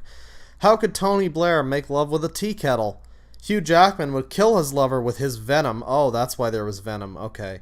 Because he's Australian. I suspected something was going on with Vlad, but he was probably too proud to admit it. Brant's penis, fractured in 16.5 places, or pieces, was useless. Matthew's penis was almost a vagina. Gerard had a blackened stump of penis cancer. Oh, man. 50 Cent plopped toward Brent with caution. He hesitated, then unzipped. Careful. She's loaded. Brent and I laughed. 50 Cent's penis looked straight as a rod. It must have been stiff as hell. Brent brushed 50 Cent's penis to examine it. Then it fired .45... Well, that's not how you say that. It fired 45 millimeter bullets right at Brent. I jumped, and my penis squeaked like a frantic clown having a panic attack. So I get it. I'm getting what's happening. So the squeaky penis thing is happening because it's sort of like their stand. Like like Robin Williams is the class clown of the group, so he gets the squeaky clown penis. And meanwhile 50 Cent, he got shot 5 times or whatever happened to him, and so he's got the gun well, also he's a black gangster man, and that's probably as far as Gail's thought process went. But yeah, you see where she's going with it. It's like they really tell you a lot about the character. It helps them grow with time. It's interesting. Very very interesting literary devices. 50 Cent wailed with shame. I'm so sorry. All our penises betrayed us into forced treachery. Oh man, this is like the incel slogan. Made me want to kill all Jesuits right now. I dropped my head into my hands and couldn't look up. I think the last straw for me was Vin Diesel. Yeah, Vin Diesel's penis turned rainbow colors. Oh, how the mighty had fallen. He whispered to Brent, "When I try to masturbate, I shoot glitter instead of semen." I could hear Zack Knight laughing all over Church of Gail, and in all... Oh, fuck. Oh, crap. Oh, God. Where am I? And in all my nightmares. You'll never have Gail, you fucking retards. I have the world's most perfect penis, so I should be number 1 on Gail's marriage list. Oh, I get it. So Zack is just upset that Gail doesn't want him. Gail turned Zack down, because Zack just wasn't fucking hot shit enough. I see what's going on. I see the way it turns. This story has layers, it's like an onion. So he's Satan's right-hand man. Heart in the dungeons. Carpe diem. Go see Gerard. Unlike Brent, Vlad, Matthew, Gerard, and Hugh, I never tried to communicate with her brain to brain ever. Now, if I wanted to, I couldn't. None of us could reach her. So this is like a story about what happened during the period when she was, like, on medication or something. This is... There's just sad overtones, this whole thing. It's just very... It's like... At the end of this all, it's just a little bit unfortunate. The Jesuits had won. They caused me to conclude I'd never marry or make love to Gail. I became depressed at the thought. Unlike Brent, Vlad, Matthew, Gerard, and Hugh, I tried to communicate with her brain to brain communication. Blah blah blah. Zach Knight, a Jesuit trader on nanotechnology research team. Research, yes. Had put malware onto our Church of Gail computers. Couldn't send a distress signal. Now I could die and she'd never know. Those Jesuits plastered the internet with this lie that she suffered paranoid schizophrenia because she believed that I, along with about 40 other guys, most famous, wanted to marry her. But she wasn't crazy. She was gorgeous. Forgive me, Jesus. I feel like damning the devil. Jesuits commandeered the media to make us appear trolls to the public. If they succeeded in killing us off, they'd replace us with our clones. Next, they'd spread the lie that as trolls, we just lost interest in Gail. Right, so fix the computer. The Jesuits threatened World War III. Carpe diem. On June 24th, 2014, Vladimir Putin rushed into Brent's sickbay looking panicked, holding a bottle of vodka. Vodka! You're the real man! You should go listen to Korpiklani's vodka song if you want to take up drinking like I have.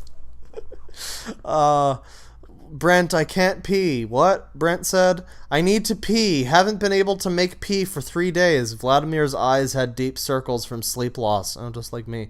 Because his bladder was so distended, it was ready to explode. Oh, dear, Vladimir. Hey, that rhymed. Very nice.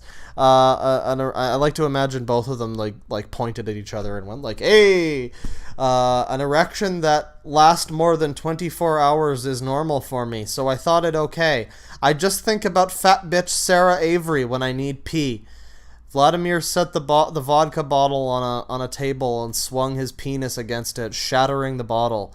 The vodka spurt like a fountain and fizzed off the table. Vladimir's face seemed strained, with deep circles under his eyes, revealing a death-like hue. Still it is hard with Thor hammer, or still it is hard like Thor hammer. Brent diagnosed Vladimir with severe priapism, an erection that will never end. I have thought that this will never end. Only the fool in me believes there is sense in it. We did cryogenic stasis when Carl Sagan died in 1996, which means to be frozen to preserve his body so he's alive. I spoke with Gerard, my psychiatrist, about Vladimir. Things have never been this bad for us. Gerard's face winced with pain. Yeah. Still got cancer on that penis? Yeah. Gerard winced again. His voice came out like a rasp. Sorry that I can't be a better psychiatrist to you now. Right. Righto, Gerard winked at me. Do you think a wimp could survive this? I never made love to Gail ever. Kinda wimpy if you ask me. At least I've had some brain to brain with Gail. You know, I bet Gail gives good brain. What about carpe diem? I don't know what that is. Is that like a code word? Alright, how does this chapter end? Hang on. We have to trust Jesus. Alright. Where is that bloke? The Gail android. All of us men on Church of Gail spent an entire week going in and out of sickbay, but there wasn't much Brent could do because the malware in our computers caused all our maladies. We tried a system restore on the Church of Gail computers. Try syskeying the computer and lock the scammers out. It failed. I began to feel like I'd die with a balloon penis without Gail ever knowing me in any type of loving. In any type of loving. We learned that just about everything requires communication. The ship was trapped and could fly nowhere without casualties. Brent, Terrance, and Vladimir called a meeting and spoke to us all in sickbay. It was day 8, or June 29th, 2014. Terrance shook his head sadly, checking his penis every minute. Oh God, I still have a white man's penis. So what are we gonna do? Matthew McConaughey asked. Try flying a church spaceship city out of planetary orbit without letting NORAD know you ain't an ICBM, Terrance said. Yeah, I think they'll think we're an intercontinental ballistic missile, which is just what ICBM means. So thank you, Hugh Laurie. Yes, Brent said, but if we communicate at all in any manner with the outside world, our penis afflictions get worse. This is quite the pickle. I remember this episode of Star Trek. Matthew started crying. We all knew his penis had been replaced with a mangina. Can't we at least see Gail at her YouTube channel? She must be worried sick about us. We gotta land this craft somehow and get our computers fixed, Terrance said. We is over China right now, but to even land in Chinese airspace without radioing them in that you be landing in their airspace... God, I miss hearing from Gail, Matthew said. Can't we at least view her YouTube videos? Didn't he just say that? He just said that. What a fucking bitch. He really is a mangina. Brent shook his head with a frown. If anything goes out from Church of Gail to the outside world from our computers, it puts some of us at death's door. Just getting on the internet makes it worse. We can't go on like this, I said. We're all sitting ducks facing the Death Squad. Oh, the Death Squad. That sounds cool. Somebody has to get brave. My penis squeaked from all the excitement. Somebody go, you know what? Free idea just for you. Go ahead, put that on your Tinder, everybody. My penis squeaked from all the excitement. Doesn't matter, male, female, it's going to start a conversation. That's really what we're all about here. We want to start a conversation. So I felt red blotches going to my face. The balloon between my legs squeaked in terror. Though I faked bravado, I felt the worry lines on my face deepen and felt my lips turn down in disgust. My balloon terrorized me into humiliation for the sin of loving Gail. I tried to laugh, but it came out as a sigh. I felt like a clown whose tricks caused the tent to fall down on the circus with casualties. Yeah, Terrance said. We all be dead men then. My penis squeaked. That is a perfect way to end that chapter, I gotta say. That is amazing. The way she ended it on my penis squeaked, just like that.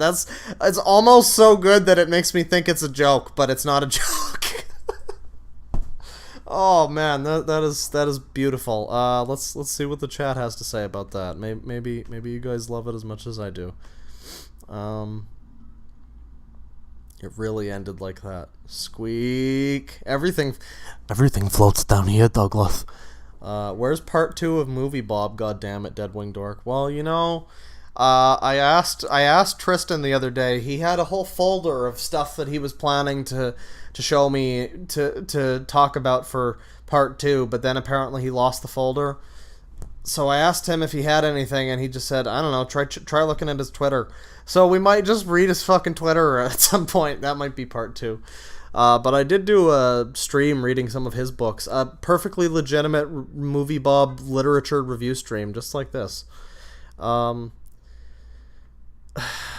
yeah, if you want to check that out too. There will be a part 2 of that eventually, but you can stretch his dong out like a balloon. Ha! DK! Look at the last sentence. Good brain. I know someone out there who has a fetish for preapisms. Oh, I'm sure. Or priapisms, I don't know how to say it. An erection that will never end. Rip Brain Kun. Give me that strain, Vladimir. 2 celebrities, 1 cup. I'm lost and confused. Go, gadget erection. I don't know why I said that in the Power Rangers theme, but it kind of fits, actually. It kind of fits. I saw that. Movie Bob's book was awful. Yeah, he's got more books. We might look at some more of those in the future. I'm actually accepting open... If anybody in the comments or the chat or whatever wants to give me recommendations for terrible, like, cooking channels. Because I found out about Cooking with Hoarders, and I want to take a look at that eventually. We're going to do a 3rd delightful culinary stream at some point, but I'm waiting for the right moment and the right terrible content. So we got at least one thing there. I'm back from mainlining cocaine into my junk. Get it straight into that cock vein, boy. That's how you do it. Is there a difference between Movie Bob Twitter and books? I mean, his books were just like collated blog posts, so really not a bunch. They're basically just like opinion pieces. Time for clown jobs. Cooking with Chris Chan. Where can we link you some? Just drop them in the comments for this. I don't know if this VOD's gonna go up. It might go up, but I don't know. Maybe my Twitter or on the Discord if you're there. If you're a Patreon bro. But yeah, I'm accepting horrible food channels. If you've got them.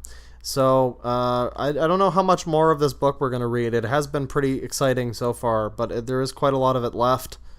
So we might skip through it a little bit, but at this point I'm having trouble skipping through that much of it without finding something else that's amazing. So there's always that risk. With our computers infected and inflicting more damage and disease to our men's genitals with every outgoing communication, I looked in the mirror and said, "You're a dead man." The thought that I could really die never occurred to me before, but if the Jesuits could make my penis a balloon, they could kill me by next week. We were flying over China on around day 8 of our ordeal with the Church of Gail malware. Vladimir Putin experienced a heart attack when we froze him to save his life after the bladder explosion. This was like his 10th heart attack. Like, oh my god, guys, it was like his 10th one. Like 10th. That's like a bunch, okay? He was in stasis, frozen, because his bladder exploded and his internal organs could get infected. He required an emergency operation. When the surgeons pierced the knife into his chest to operate, he woke up from anesthesia and, following his guts, judo chopped the doctor. He saw a vodka bottle nearby, grabbed it and jugged down the whole bottle. Okay. Chugged down, I'm just gonna take the creative liberty, the whole bottle to thaw himself out.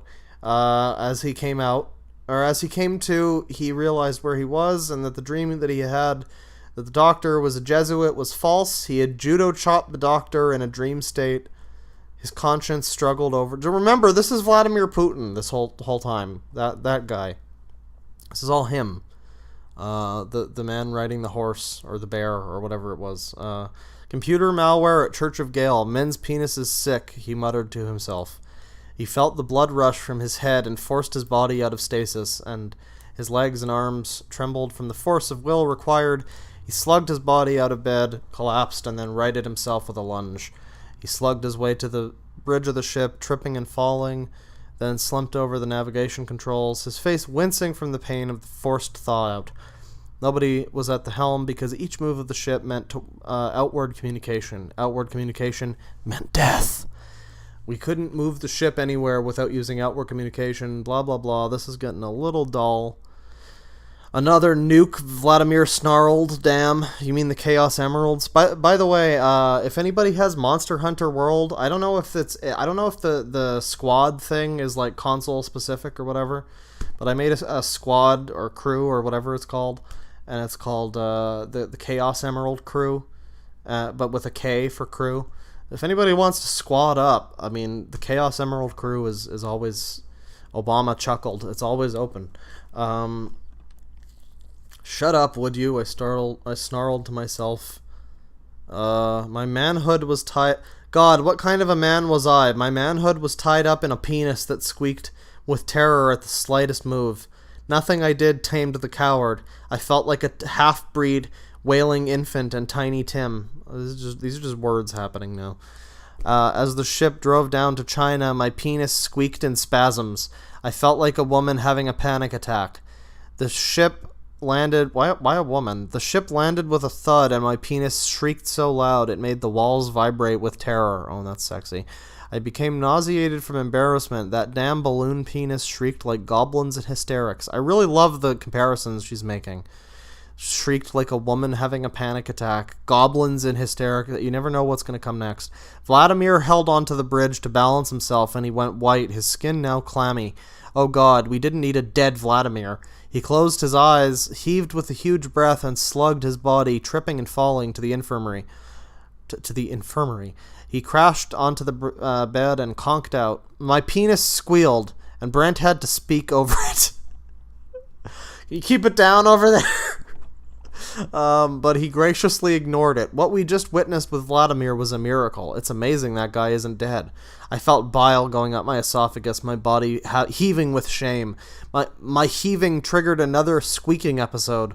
That balloon between my legs sounded like wailing puppies. I swallowed my vomit, infuriated into turmoil and disgust. Tears of shame welled up in my eyes.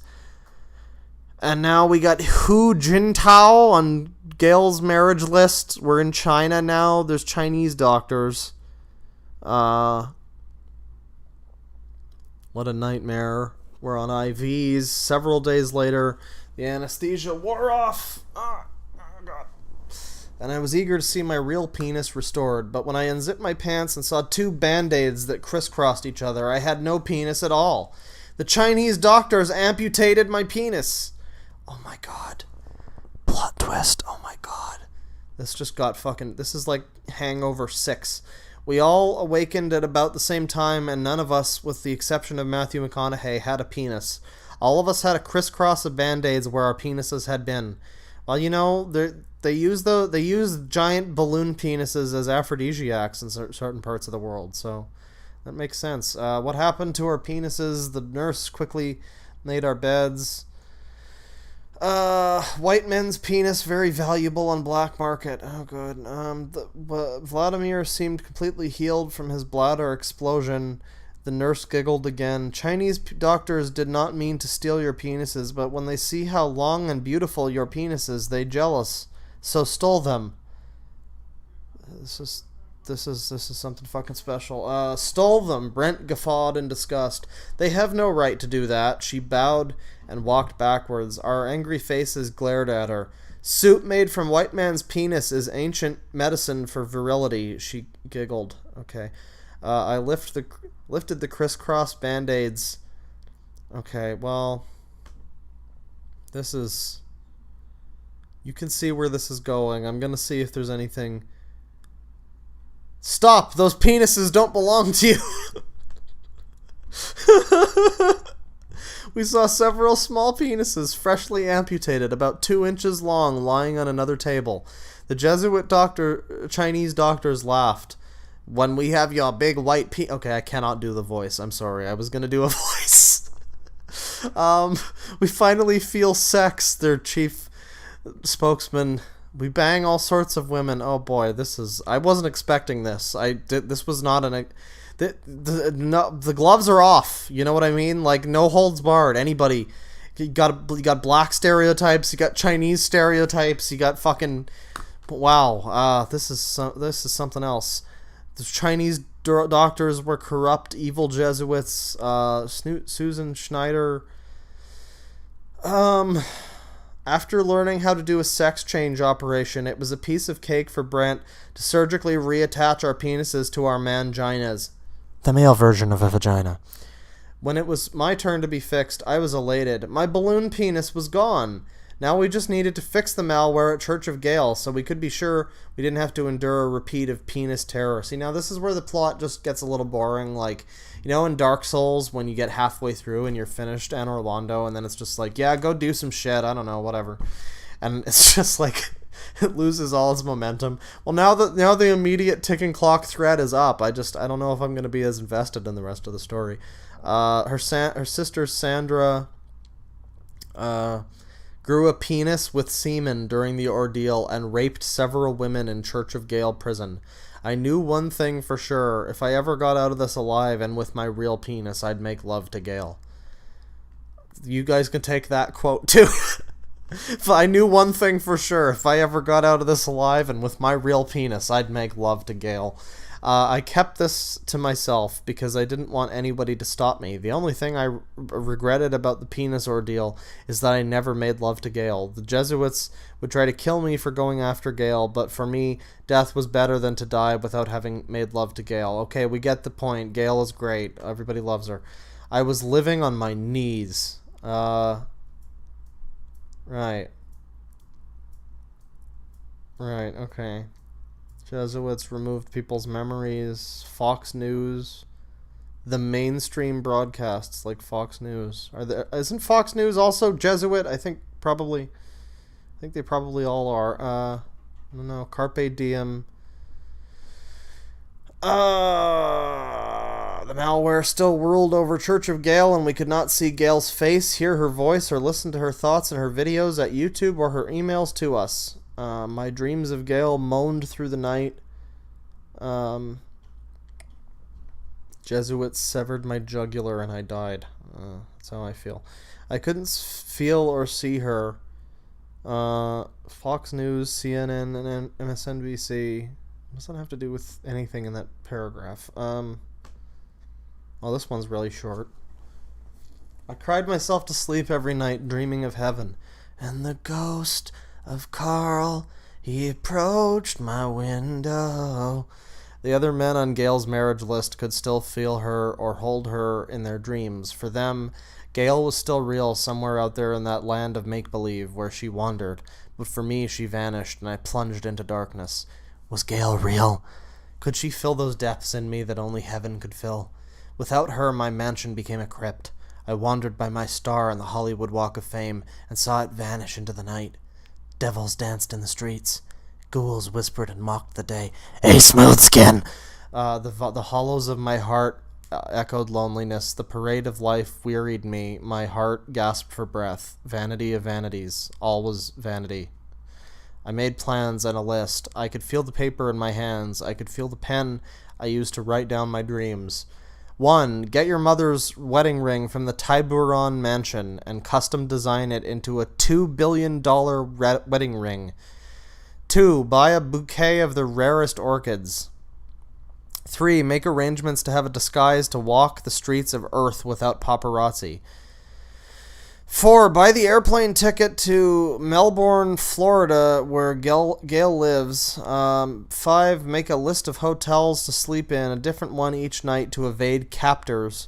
6. Use your iPad to research hotels, florists, and ring designers.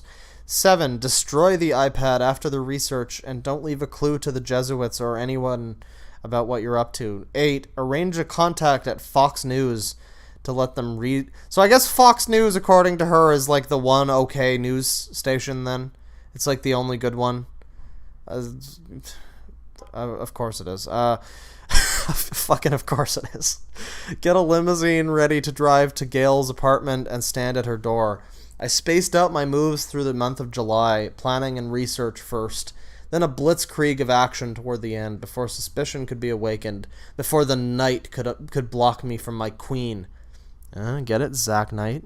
You see, these are some complex literary devices that he's using, or she's using.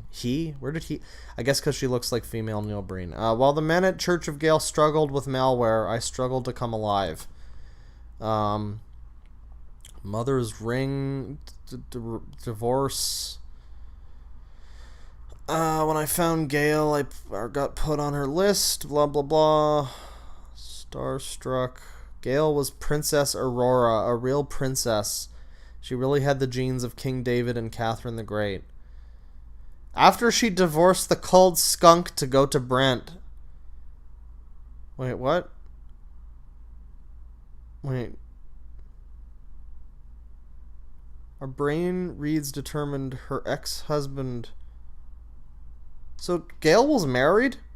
Her ex-husband had only married her to get military wife pay, and tricked her into believing he had some love for her, only so he could maintain his control over her, just like my wives did to me. Oh man, this is getting it's just getting sad. There's always these cracks in the illusion that just get sad, you know.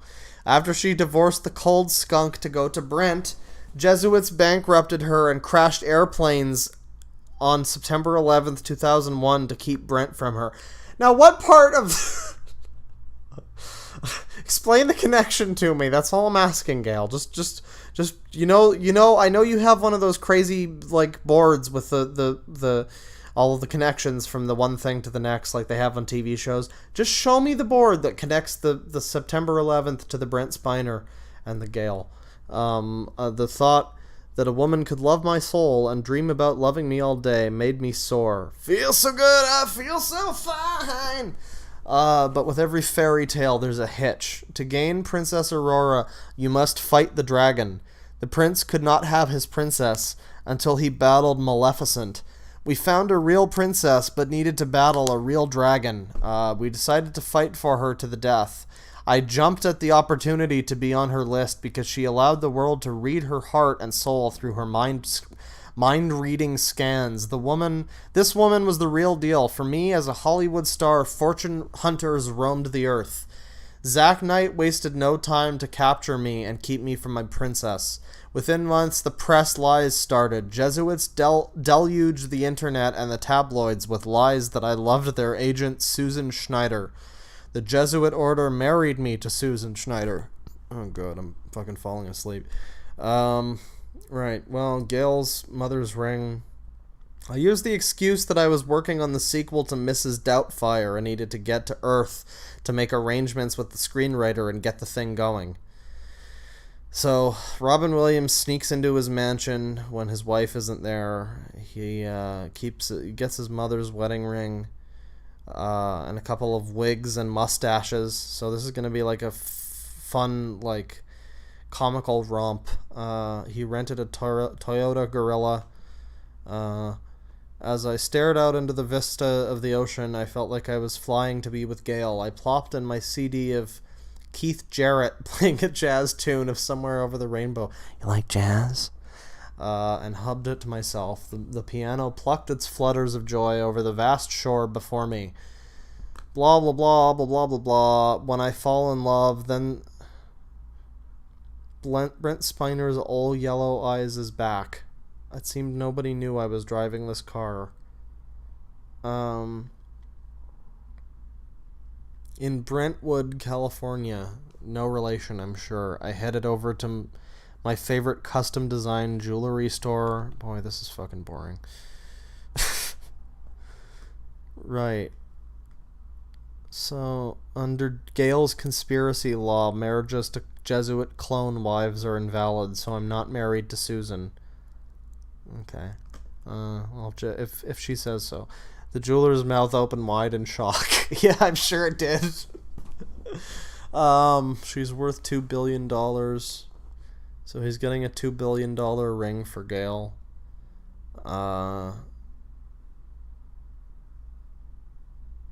Just admiring this beauty. You get the malware and the emerald and the chuckled chaos emeralds and the dreams of paradise. After a month and a half without her voice or the sight of her, I finally saw Gail on July 27th, written out in spelling for some reason, on one of her YouTube videos. Breathtaken with her majesty, I stood aghast. I could feel... Okay, this is starting to read like Arion lyrics. I could feel her in my dreams. I could clutch her to my heart. I would never lose her again. She surrendered everything, reputation, fame, wealth, and family for me, her king. Did such a woman exist? It was I who surrendered all for my lovers, driven by a need to prove myself worthy of love. From my childhood onwards, I had always had my dad on my shoulder. As a child, everything I did was wrong, and it didn't matter if it was true or not that I was bad and should have done better. What the fuck is happening? Still be a failure to my dad. Don't talk about Robin Williams and his dad like that. This is so fucked up. Like, on the one hand, it's like, okay, it's funny. And then on the other hand, it's like, okay, well, she's crazy, so maybe don't, you know, it's not the nicest thing necessarily in the world to make fun of a crazy person's ratings. But then on the fucked up, scary mutant third hand, I don't even have two, so the third hand is like crazy. But on the third hand, then you have this thing where it's like, well, yeah, she's crazy, but she's also fucking, like, this is really disrespectful and kind of uncomfortable to read. My mere existence was an abomination to him. Oh, that's so lovely. That's so lovely to say about somebody who probably just died. I don't know when this came out, but it was right around the time that he died. That he fucking... This is just like a whole chapter dedicated to Robin Williams sucks, but Gail is great, so Robin Williams is great because he loves Gail. Pretty much. Wife number 2 filed for divorce.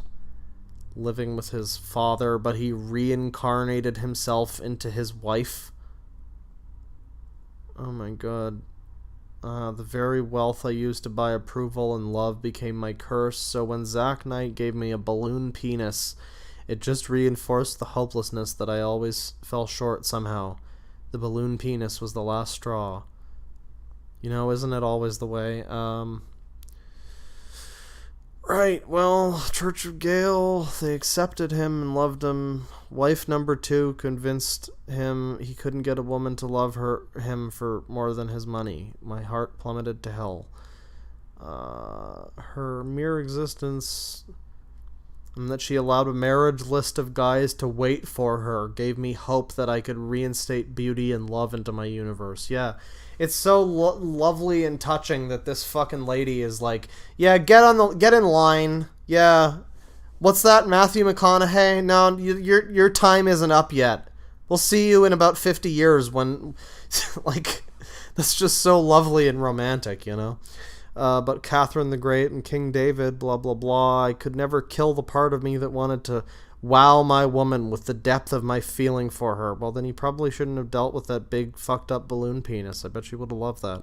My psychiatrist Gerard told me that I needed to stop this. Okay. Reading his mind. Orchids. I take the leap. The thought of Parkinson's never entered my head the last day that I lived on Earth. I knew I risked my life to marry Gail. That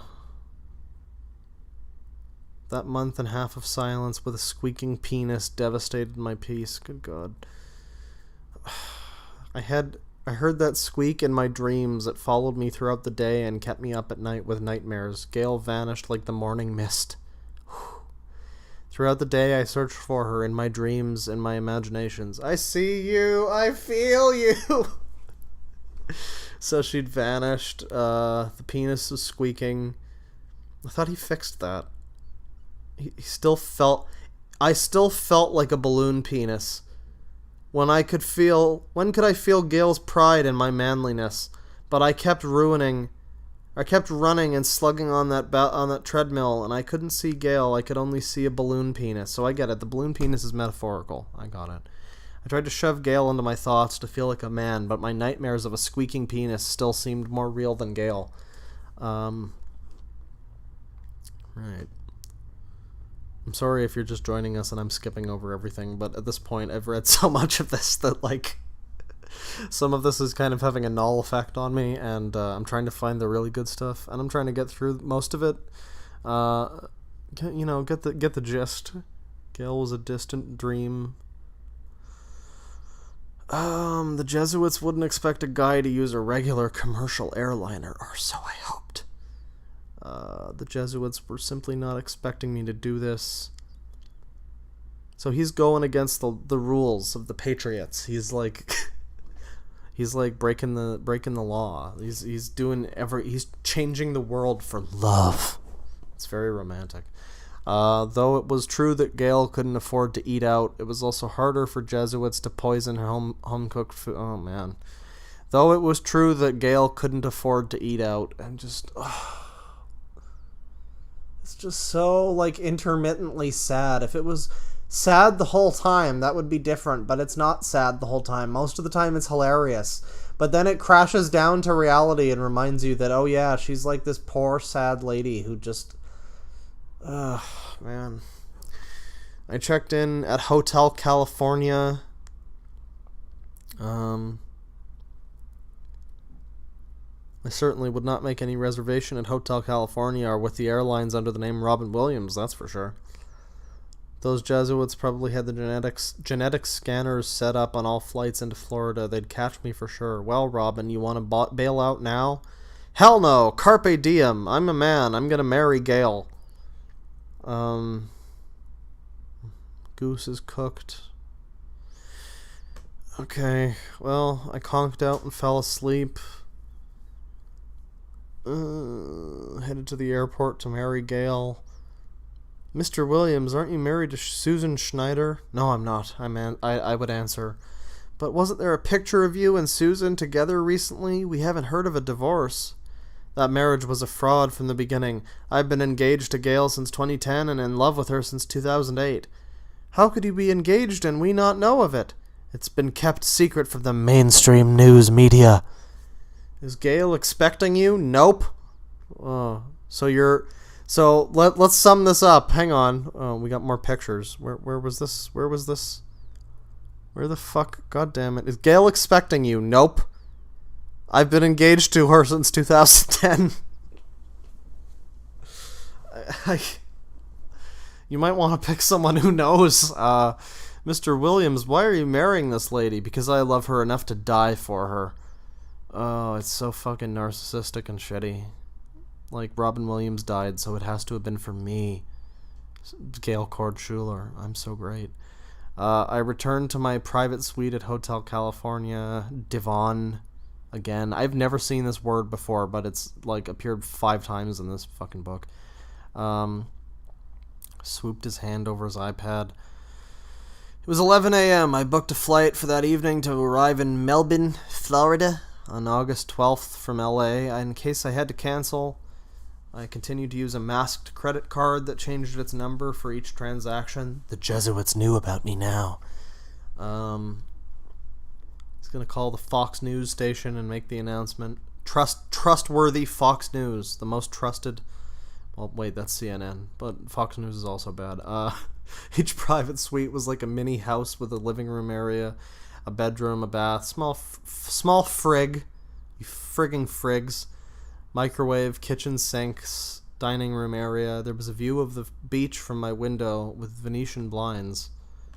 I paced the stone floor and prayed. Right, surveillance cameras. A surveillance camera? Looked at my watch. Time was around 2 p.m. Tom. Why, that's Robin Williams. To my amazement, one of the officers put a gun to Tom's head. Yeah, we know it, and you're going to report that he killed himself, or we'll make you another suicide. It looked like my Jesuit clone wife, Susan, called the police and made up a story. But Jesus fucking Christ. If you just take this out of context and you have no, like, knowledge of what's going on, we're reading a book where a lady headcanons the tragic, sad suicide of Robin Williams, who was like this sad, fucked up guy who, you know, just had trouble, and has turned it into Jesuit clones. It feels like scum. It feels like a scum sheen, like reading an Onion book. Okay, they shoved Tom into a chair and made him watch. Now they could kill Tom and make it look like a suicide.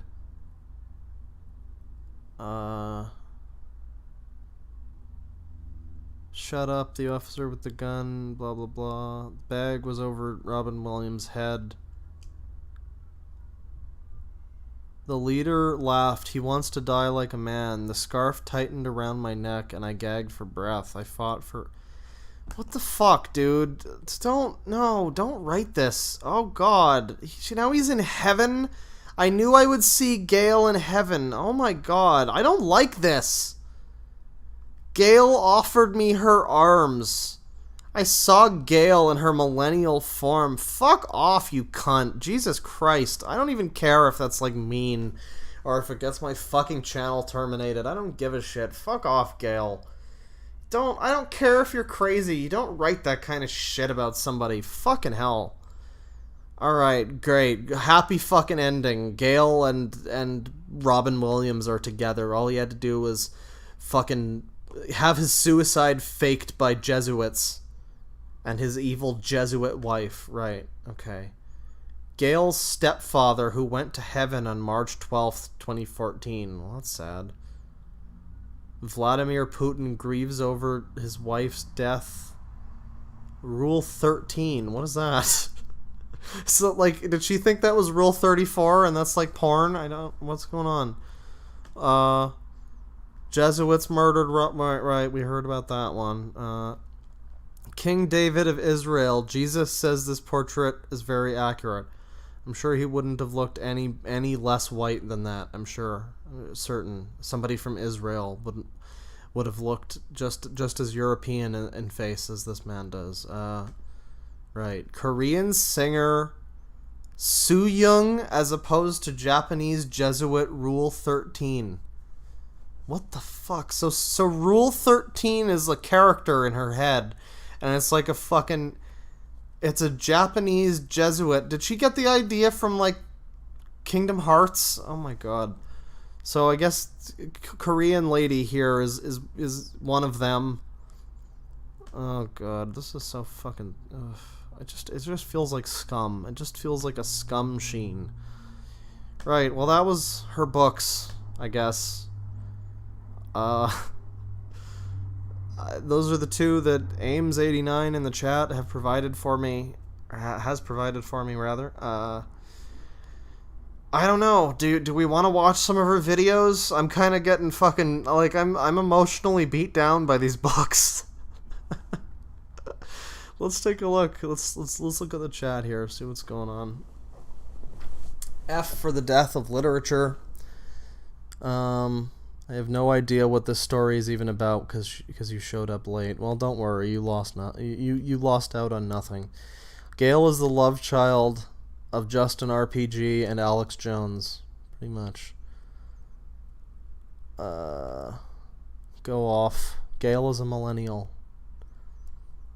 Robin Williams was just some sad guy with some problems. Claw 2019. Well, you know what I mean. He had fucking problems. He had issues, and it doesn't deserve to be fucking written about like this fucking nonsense. Gail is all about the respect. Gail is really going there. Those Jesuits. Drake and Josh, except my nigga Dreezy is just Adobe After Effects into every frame.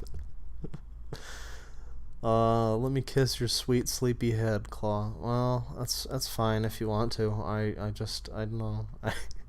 It's up to you if you want to watch some of her videos in a completely legitimate review fashion. Writer is a Mary Sue. Jesuits did 9/11. Fox News did 9/11. Hold my meth.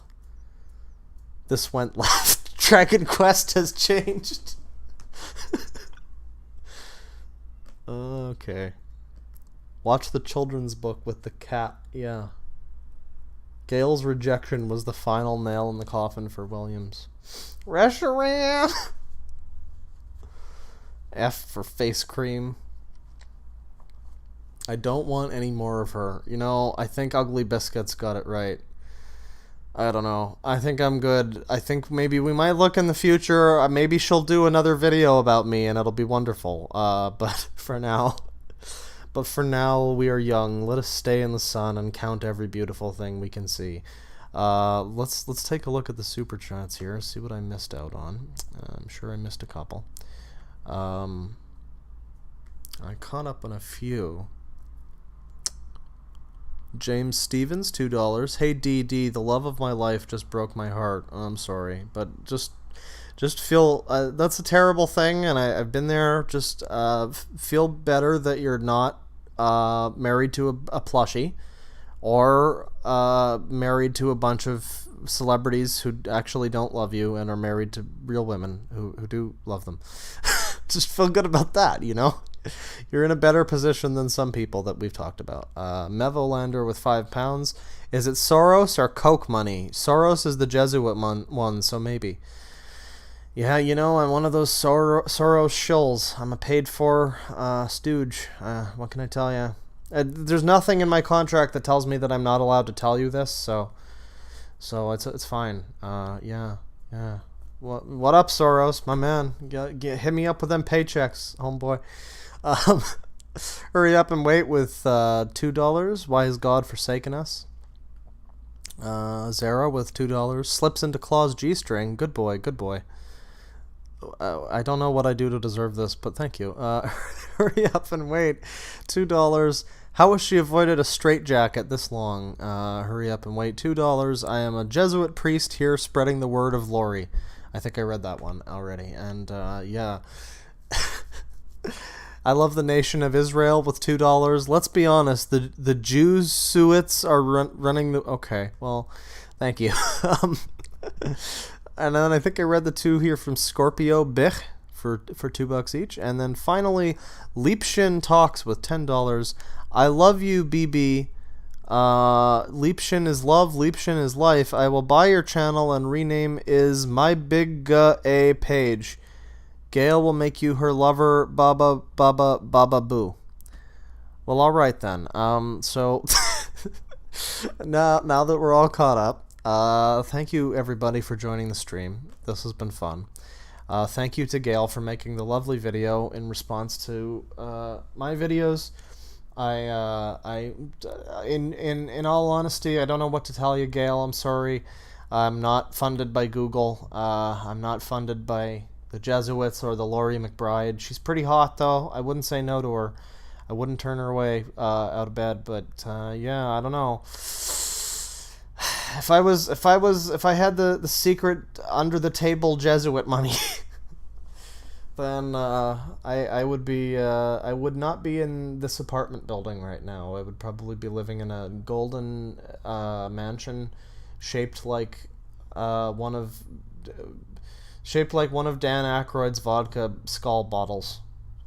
Because I don't know. It would just be a golden skull, but I would tell people, no, it's shaped like his vodka skull. You have to understand. So, yeah, that was the stream. We read a couple of her lovely books. A perfectly legitimate literary review stream. Not bullying whatsoever. By no means. I don't think I said anything too bullying. I called her a cunt, but like that was only because she was being heavily disrespectful to somebody who, at the time that book came out, I'm pretty sure had very recently committed suicide. And... yeah, I don't know, that just rubs me the wrong way. So, yeah, I hope you guys enjoyed. We might take a look at some more of her videos at some point in the future. I don't know. I don't really like picking on somebody who's this crazy. Like, at the end of the day, she's just a more or less harmless lady, but it's, I don't know, like... It's entertaining to just look at, observe, as I said in the video, the first one I did, you know, just observe. It's okay to make fun of horribly crazy people on the internet as long as you're just doing it in a peaceful, passing fashion, and you're not actively being a dipshit to someone. Like, I remember hearing people, with Terry A. Davis, people kept fucking with him. Like, people kept pretending that they were... There was some lady that he was, like, had a crush on, and a bunch of people from fucking 4chan were like, haha, we're gonna pretend to be the lady and send him emails or whatever. And it just fucked with them, and you don't do that. You don't do that to people. Like, they're just crazy people. They've been dealt a shitty hand as it is. They don't need, you know, they don't need extra assistance from outside sources, and I feel like that's kind of what's happened with Gail in the past. I don't know. I'm just chronicling the things that are going on the internet, you know? And, yeah. Anyways, thanks again, and I'll see you guys next time. Squeaky Jesuit penis.